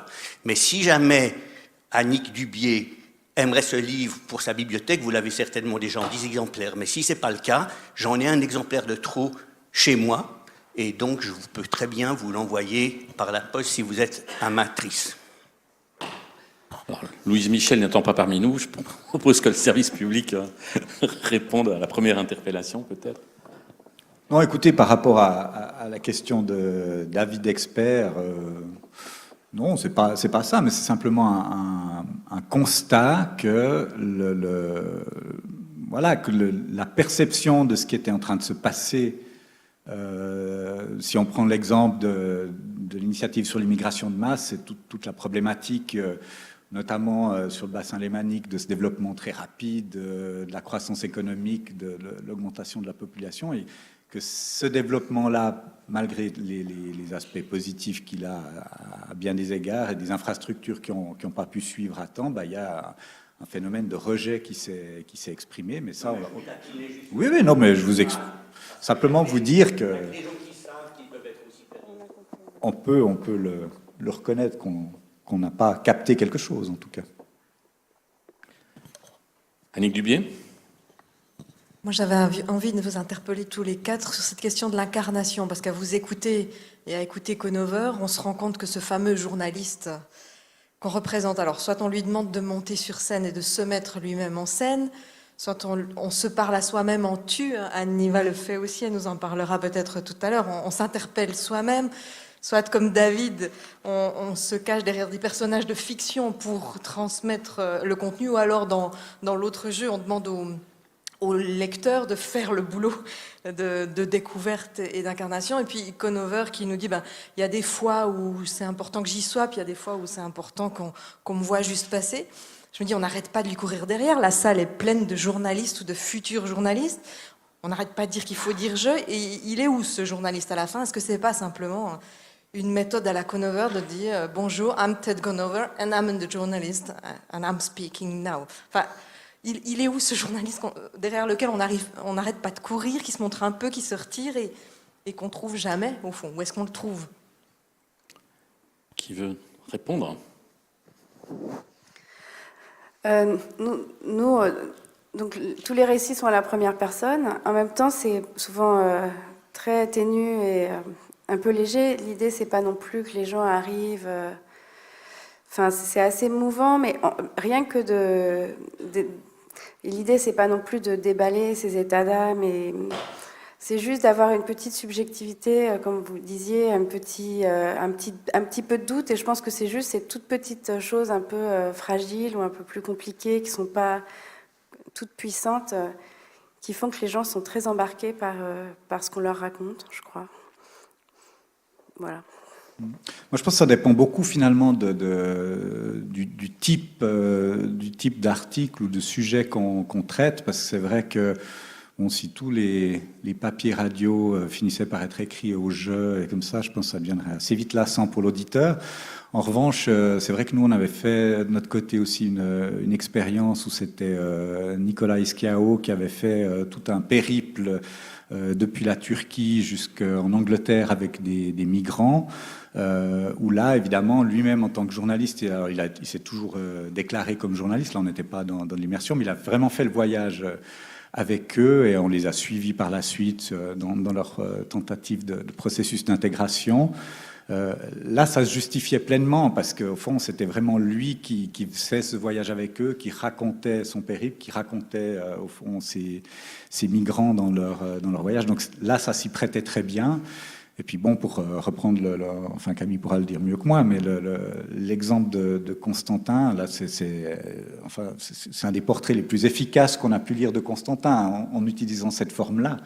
Parce que ça permettait mieux que jamais la démonstration du personnage, en fait. Ah, on n'a pas encore utilisé celui-là, il fonctionne. Oui, moi je crois que ça doit vraiment, effectivement, ça doit avoir du sens, quoi. Ça ne doit vraiment pas être une manifestation de l'ego du journaliste ou une manière de se mettre en avant, etc.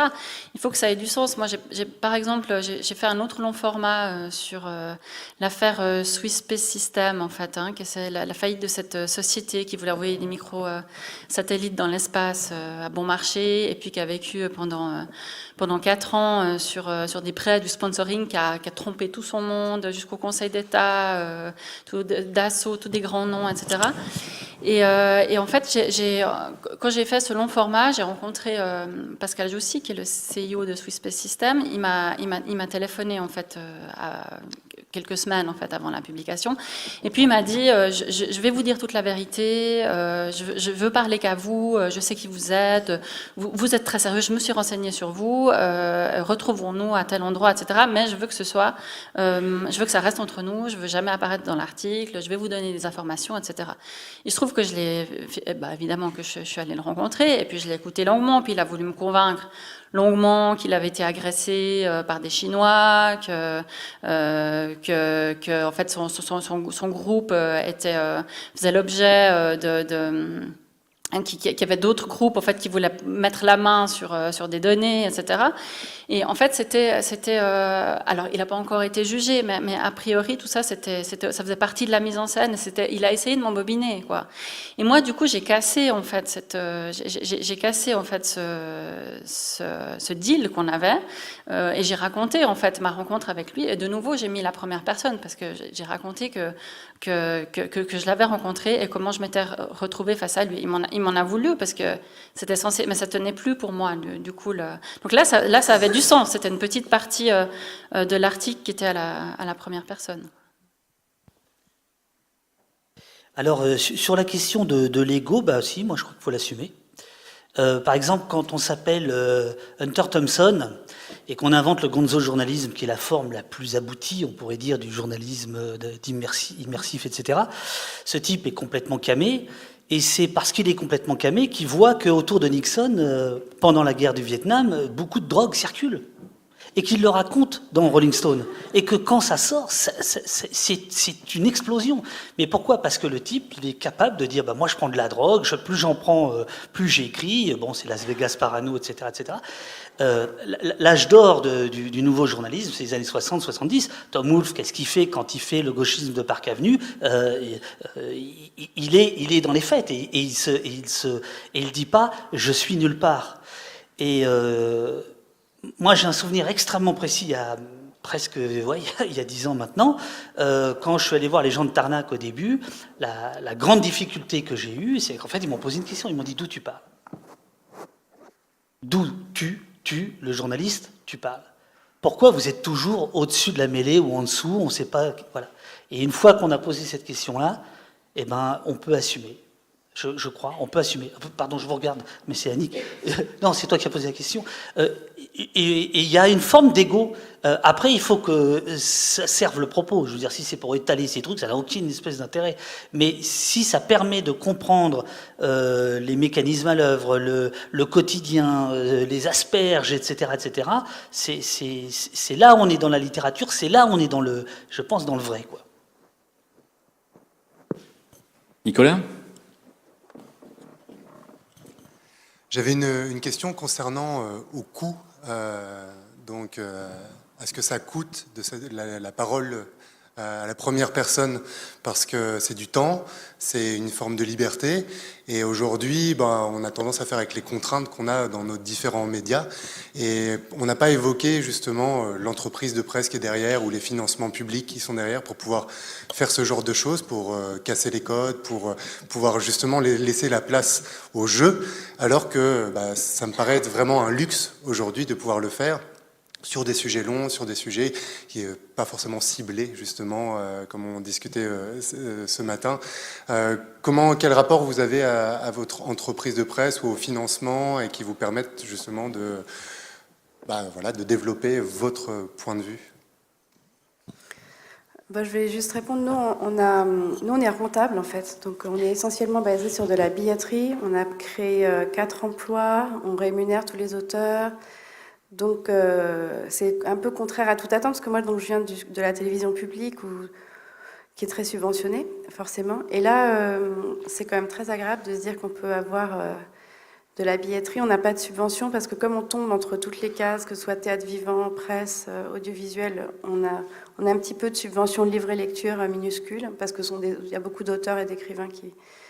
Et donc, voilà. On a un petit peu de partenariat aussi, privé.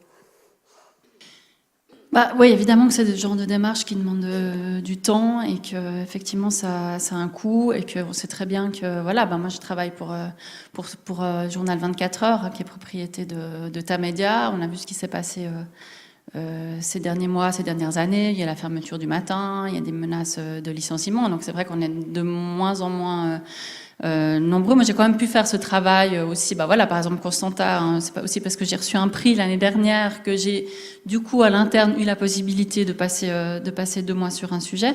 Mais je pense que, moi, j'ai quand même un petit espoir dans tout ce qui se passe actuellement. C'est que j'ai l'impression que, certes, on a maintenant on a des entreprises, ou en tout cas une entreprise de presse qui est Tamedia, qui va progressivement, je pense, laisser tomber les journaux. En tout cas, c'est le discours qui nous font passer, hein, que en gros ils vont réduire la taille des équipes en fonction de la baisse des revenus.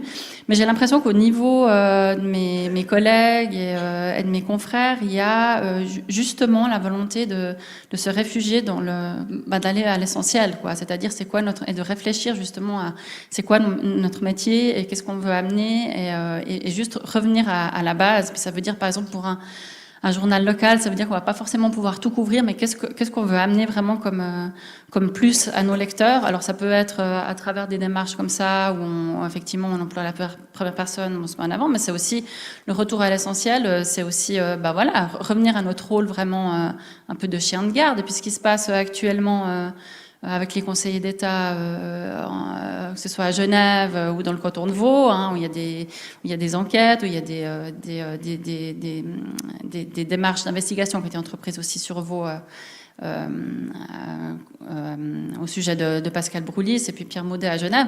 Tout ça, c'est quand même une conséquence d'articles de presse. Donc j'ai le sentiment, moi, parce que j'ai envie aussi de voir les choses de manière positive, qu'il y a un peu une réflexion là autour et puis une envie de retourner à l'essentiel. Il y a quelque chose d'étrange à voir le reportage, c'est-à-dire le long cours, qui était la base, hein, Albert Londres, etc., c'est devenu le produit de luxe. Mais ce qui est marrant dans les produits de luxe, c'est que ça se voit. Donc quand Le Monde, il y a 15 jours, 10 jours, a fait une énorme série planétaire sur les zones contaminées par l'humain, tout le monde l'a vu. Vous êtes ici parce que vous avez fait 2 papiers complètement singuliers. Donc j'inviterai les industriels à réfléchir aussi à ça, c'est-à-dire à leur image. Dès lors qu'on est innovant, il y a quelque chose, ça se repère, si vous voulez. Voilà. Moi, je veux bien qu'on continue à courir à la catastrophe, à croire que pour raconter le monde, il suffit de Google News. Moi, je veux bien, mais on va fermer encore plus on va fermer des rédactions. Et donc, si on ne ressort pas, rien ne se passera.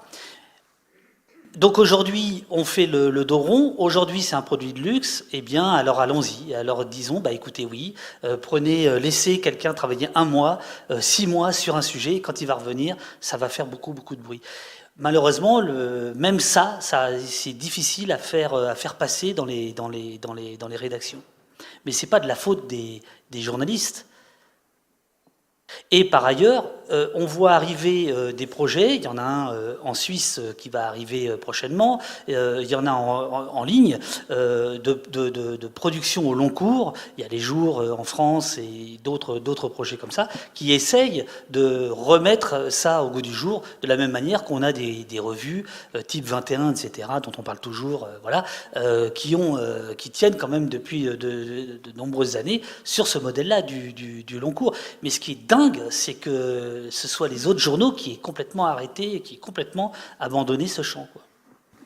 Est-ce que ça veut dire qu'il y a un journalisme à 2 vitesses dans ce modèle-là? Donc, un journalisme singulier, intéressant, pour le dire comme ça, mais qui est destiné à une fraction de la population, ou bien il y a moyen de toucher l'ensemble de la population avec ce genre de production? Ah, moi, j'en suis persuadé, bien sûr. Il y a la peur du ratage et tout le monde fait la même chose, qui est le modèle dominant, catastrophique, et puis il y a le journalisme singulier. Moi, j'adore quand l'AFP est en grève. Le lendemain, les journaux sont formidables. Il n'y en a pas un pareil. Sinon, ils racontent tous la même chose, à peu près dans le même ordre, avec des experts différents, qui racontent des choses différentes.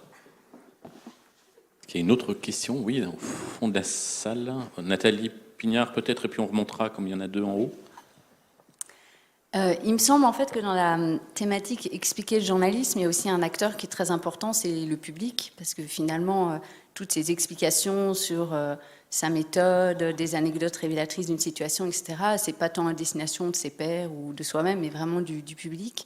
Donc dans Info Verso, évidemment, c'est au cœur du dispositif, mais j'aurais bien aimé vous entendre sur ce rapport que vous entretenez à votre public, sur peut-être la manière justement dont vous l'imaginez, dont vous le projetez, et peut-être aussi des retours que vous avez de la part de vos lecteurs, téléspectateurs, auditeurs, spectateurs, etc.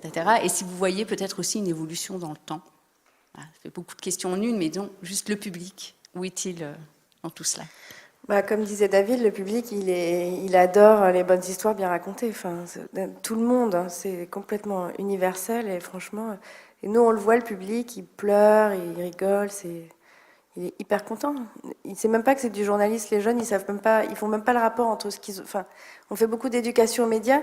Ils viennent nous voir en nous disant « Ah, je savais pas que le journaliste, ça pouvait être aussi génial. » Parce que là, c'est incarné, c'est une histoire, c'est un peu dingue. Pour eux, c'est des petites news nulles qu'ils voient passer ou pas d'ailleurs. Donc, mais oui, on fait attention au public, on essaye d'embarquer tout le monde, je pense. D'autres souhaits de réponse? Moi, Non, alors, comme tu disais avant, quoi, l'enjeu par rapport à notre public, c'est vrai qu'avant, on avait un contact un peu bilatéral par le courrier des auditeurs, qui est évidemment important, auquel on répondait, mais c'était qu'un contact bilatéral.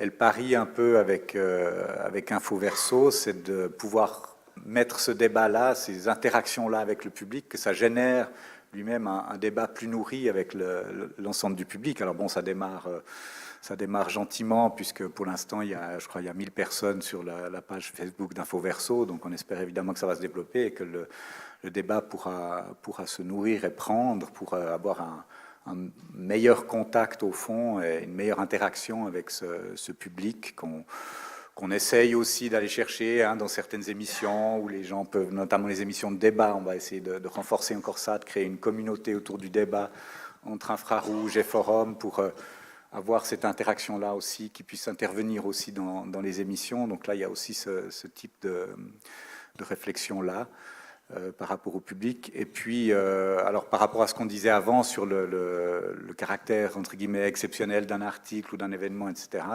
c'est vrai qu'on constate que des formats justement un peu exceptionnels, comme on avait eu nous avec cet exil, ça a généré beaucoup de retours positifs du public. Et là, le public avait beaucoup interagi, beaucoup réagi, parce qu'on était effectivement dans un sujet chaud et qui était assez fort émotionnellement par le récit de ces 4 jeunes migrants qui venaient de Syrie. Oui. Oui, non. Dans les productions interactives que je fais, bien souvent, le public est au cœur de la mécanique. C'est-à-dire que si, par exemple, Fort McMoney, qui est une espèce de SimCity pour de vrai autour d'une ville qui existe vraiment, s'il n'y a pas de joueurs, il n'y a rien. Les 8 heures de vidéo ne servent à rien. S'il n'y a pas de public, ça ne sert à rien. Si dans Prison Valley, au départ, les gens n'avaient pas débattu, ça ne servait à rien. Donc, pour moi, c'est le cœur du réacteur. Je veux dire, c'est à lui qu'on s'adresse, et absolument pas, d'ailleurs, pour revenir au tout début, aux gens dont on parle. Ça, on doit malheureusement faire abstraction, enfin c'est très compliqué évidemment, notre relation avec nos objets, nos sujets, mais c'est pas pour eux qu'on écrit. Bon, en tout cas c'est pas pour eux directement, quoi. Je me souviens au début de Mediapart, moi je m'engueulais beaucoup parce que je trouvais que l'idée de la boîte noire était un peu stupide. Donc la boîte noire, vous savez, c'est ce petit truc qui est en bas de chaque article qui explique comment l'article a été fait. J'ai dit, moi c'est stupide parce que moi je voudrais que ce soit dans l'article. Parce que moi, je voudrais que ce soit dans le récit. Bon, mais Plenel, il préférait que ce soit en dessous. Donc, on l'a laissé en dessous. Eh bien, ce qui était drôle, je pense que c'est encore vrai aujourd'hui, c'est que les lecteurs fonçaient sur la boîte noire. Et je sais, d'une manière très simple, vous faisiez 20 000 signes, au bout de 2 minutes, il y avait déjà des gens qui réagissaient à l'article, mais en fait, ils réagissaient à la boîte noire parce qu'en 2 minutes, on ne peut pas lire 20 000 signes. Par contre, on peut lire un petit encadré. Et donc, cette idée quand même de fabrication, comment vous fabriquez l'information, elle attire le public. Enfin, je veux dire, c'est comme, c'est, pour prendre un très mauvais exemple, c'est comme un bon restaurant, vous avez envie que le cuisinier vous raconte un petit peu l'arrière-salle, quoi. Voilà. Et donc, il faut évidemment laisser la porte ouverte. C'est bien pour ça qu'on fait ce métier, bon sang. C'est bien pour qu'il y ait un dialogue. C'est pas pour soi. Donc il faut l'accepter. Après, il y a le déluge de commentaires, etc. Et donc il y a un moment où il y a un seuil critique, qui est par exemple celui aujourd'hui de Mediapart, où je pense qu'un journaliste de Mediapart passerait sa journée à répondre aux commentaires. Ce qui n'était pas le cas il y a 10 ans au départ, quoi. Il y avait peu de commentaires, peu d'abonnés, donc on pouvait un peu choyer le public. Il y a 3 personnes qui ont levé la main. Je pense juste encore prendre, oui. Camille, puis on prendra les 3 dernières pour le temps qui nous reste. Non, moi j'étais vraiment très touchée par le nombre de réactions de Valaisans que j'ai reçues suite au portrait de Constantin. Des gens qui étaient vraiment, qui m'exprimaient leur reconnaissance en fait d'avoir fait cette entreprise un peu de, c'est peut-être un grand mot, mais un peu de déconstruction en fait de ce mythe. Et des gens qui me disaient, bah voilà, le Valais, il est maintenant un peu à un moment charnière en fait, et où il a besoin de vraiment d'évoluer. Et Constantin, en fait, il incarne un Valais qui est un peu obsolète, et les gens en ont ras-le-bol aussi de cette politique de copinage, etc. Et j'ai eu vraiment un dialogue avec beaucoup de gens. Et j'ai été vraiment très touchée. Et puis je me suis dit vraiment, là, je suis vraiment dans mon rôle, quoi. Donc c'était génial. Justement, une question pour vous, Camille, qui est peut-être plus un appel au secours, en fait, finalement. Comment on peut, en tant que journaliste dans une rédaction qui a ses habitudes, ses vieux réflexes, apporter des idées nouvelles sans se faire ramasser en permanence, soit par ses collègues, soit par ses chefs, mais en général par ses collègues? Mais je pense que ça, je sais pas, je pense que ça demande du temps. C'est quelque chose qui prend, ça prend du temps pour se faire sa place. Et puis je pense que c'est surtout une question de, il faut s'entêter, quoi. Il faut pas céder, et puis il faut pas partir dans ce qui est déjà tout acquis, dans ce qui est déjà tout pensé, dans ce qui est déjà tout fait. Et puis il faut essayer de soi-même de toujours rester fidèle à sa ligne, à ses convictions. Et puis je pense qu'au bout d'un moment, ça finit par passer, quoi. Moi, j'ai pas eu... Alors, à une époque, en fait, il y a 7 ou 8 ans, en fait, j'ai cofondé en fait un magazine qui s'appelait Itac, que j'ai cofondé justement parce que j'étais frustrée, parce que j'arrivais pas justement à placer certains sujets et certaines manières d'aborder les sujets dans ma rédaction. Et puis, ce magazine, il n'existe plus aujourd'hui, mais ça m'a permis d'expérimenter en fait différentes approches journalistiques. Et puis maintenant, à force qu'en fait, je pense qu'il faut pas perdre la ligne. Et puis, j'ai réussi à placer ça dans ma rédaction parce que j'avais aussi, une rédaction en chef qui était ouverte à ces choses-là. Oui, juste une petite réflexion, pas encore très élaborée, sur votre discussion de l'autocritique que doivent faire évidemment, que doivent faire les médias après des erreurs, comme avec l'initiative sur l'immigration. Je me suis posé la question, si en discutant ça dans une terminologie de public, voire le peuple au sens noble, versus élite, on n'est pas déjà tombé dans le piège populiste.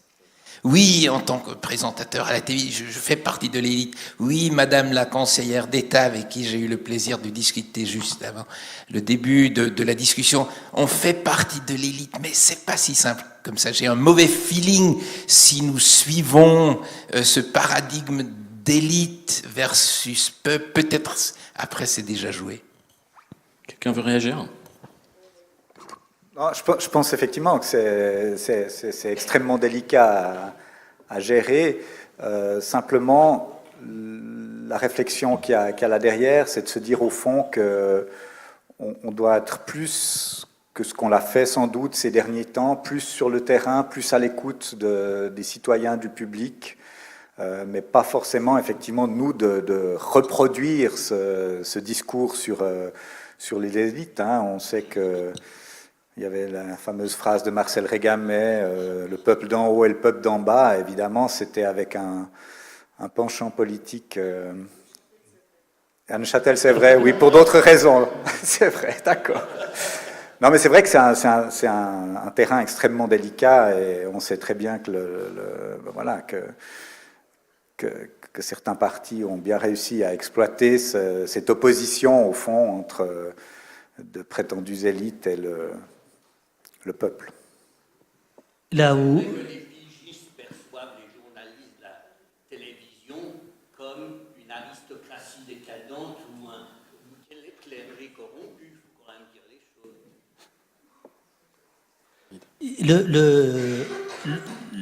Si vous voulez, la distinction, elle était entre émetteur et récepteur. Et l'émetteur, c'était l'élite, et le récepteur, c'était le peuple. Mais ça fait 20 ans que c'est fini. Je veux dire, tout le monde est émetteur. Donc cette question-là ne se pose plus, pour moi. Elle est résolue.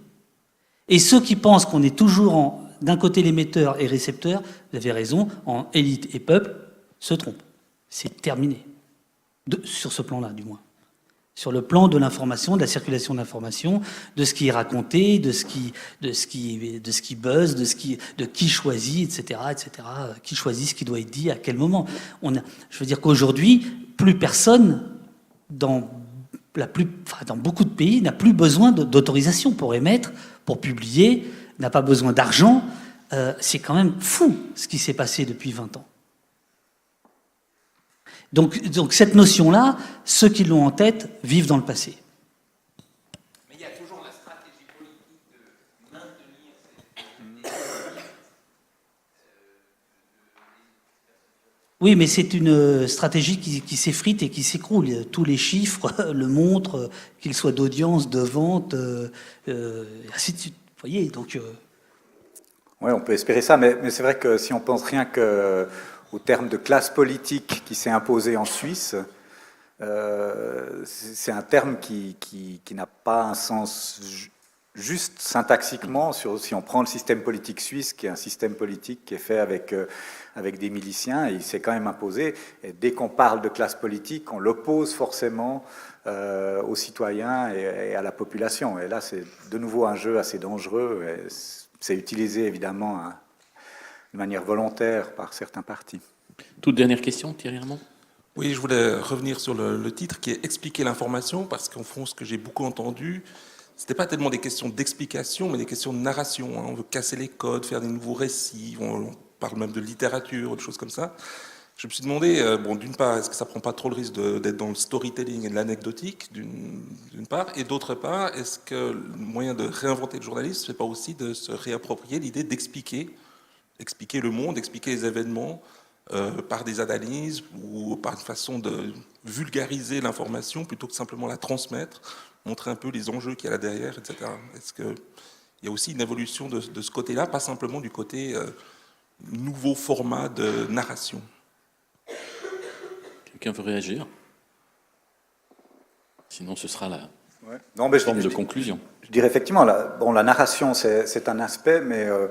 l'explication, je pense que... Enfin, la simple transmission de l'information, la plupart de nos médias n'ont plus vraiment besoin de le faire parce qu'elles sont immédiatement publiées sur l'ensemble des réseaux, sur les téléphones, etc. Et que le seul secteur où on peut vraiment se profiler, c'est précisément dans l'explication, dans l'analyse, dans la plus-value qu'on apporte, dans la recontextualisation. Et après, la narration elle-même, c'est encore une forme qui permet peut-être de encore mieux faire comprendre ces explications-là. Mais le but, c'est vraiment ça, c'est d'amener cette plus-value-là pour se différencier au fond des infos brutes qui sont très largement diffusées aujourd'hui. Voilà, il nous reste à remercier les différents intervenants. Je pense que c'était vraiment passionnant et c'est pas rhétorique. J'avais envie de réagir à tout, mais j'ai bien compris qu'il valait mieux que je me taise. Mais en tout cas, je vous remercie et je vous invite à la pause.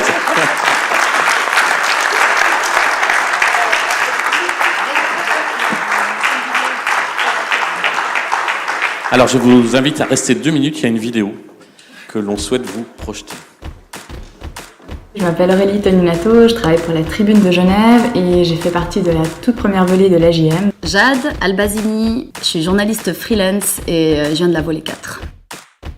Reportage. J'aime aller sur le terrain, donc ça me correspond mieux. J'aime la rencontre et aller vers les gens directement. Long, mais pas trop long non plus. Je pense qu'il y a beaucoup de choses qui peuvent se raconter dans un 5000 signes. Format long, j'ai tendance à déborder tout le temps. J'irais quand même pour le papier, j'aime bien toucher encore le papier, j'aime bien encore lire sous format physique et pas que numérique. Il faut les deux aujourd'hui, donc pour moi le média traditionnel doit évoluer vers le numérique, donc on dira les deux. Téléphone, le mail est plus pratique, mais rien ne remplace quand même un vrai échange. La discussion au moins verbale, quoi, parce que par mail tu ressens rien du tout. J'aimerais bien être freelance, mais... salarié, c'est quand même plus rassurant. Tu peux répéter? Freelance. L'indépendance te permet de papillonner d'un média à l'autre, t'as beaucoup de liberté, la routine n'existe pas. Tintin. Parce que j'adore Tintin. Tintin, parce que je connais pas Rouletabille. Terrain, forcément. Terrain. Rester juste derrière son ordinateur, c'est pas ça notre métier. La vie, elle est dehors, et le journalisme aussi, ça doit être dehors. Ouf. Optimiste. Je suis un peu pessimiste, mais j'ai envie d'être optimiste. La presse a de l'avenir, mais par contre, je ne sais pas sous quelle forme. Collectif. Collectif. C'est vraiment beaucoup plus sympa de jouer avec les synergies de tes collègues, de pouvoir travailler à plusieurs. Rédaction. Rédaction. Je suis très très mauvaise à l'édition. Je dois faire de l'édition et ça me gaffe passablement, donc clairement rédaction. Carnet. Carnet, toujours. Pour prendre des notes, je me vois pas du tout faire ça sur un smartphone. Là aussi un peu old school, mais j'aime bien prendre des notes à la main. Local. Je pense que le pouvoir des médias en Suisse romande, c'est de pouvoir parler de ce qui se passe près de chez soi. Local, clairement. C'est vraiment ce qui me passionne, c'est ce qui me permet d'être au plus proche des gens, donc local. Canard. J'aime mieux le canard que le chou, donc canard. J'ai toujours aimé la sonorité de ce mot pour les journaux, je trouve drôle. Intelligence humaine. Intelligence humaine aidée par l'intelligence artificielle. On va quand même encore croire que l'homme est capable de plus que la machine. Il faut être réactif, mais je préfère l'approfondissement. Approfondissement, parce que la réactivité, elle est faite par tout un chacun sur les réseaux sociaux. Darius. Je suis un peu féministe, alors je vais dire Esther. Élitiste, mais en fait le mot élitiste, il faut pas qu'il soit vu péjorativement, parce que populaire, le problème c'est que c'est difficile de toucher tout le monde, j'ai l'impression. Déontologie. Ça s'explique même pas là. Déontologie quand même. Non, déontologie. Il faut vraiment respecter le travail de journaliste et protéger ses sources. Il y a vraiment quelqu'un qui répond fake news. Je vais pas répondre fake news quand même. Fact-checking évidemment. Fact-checking. Cut. Cut.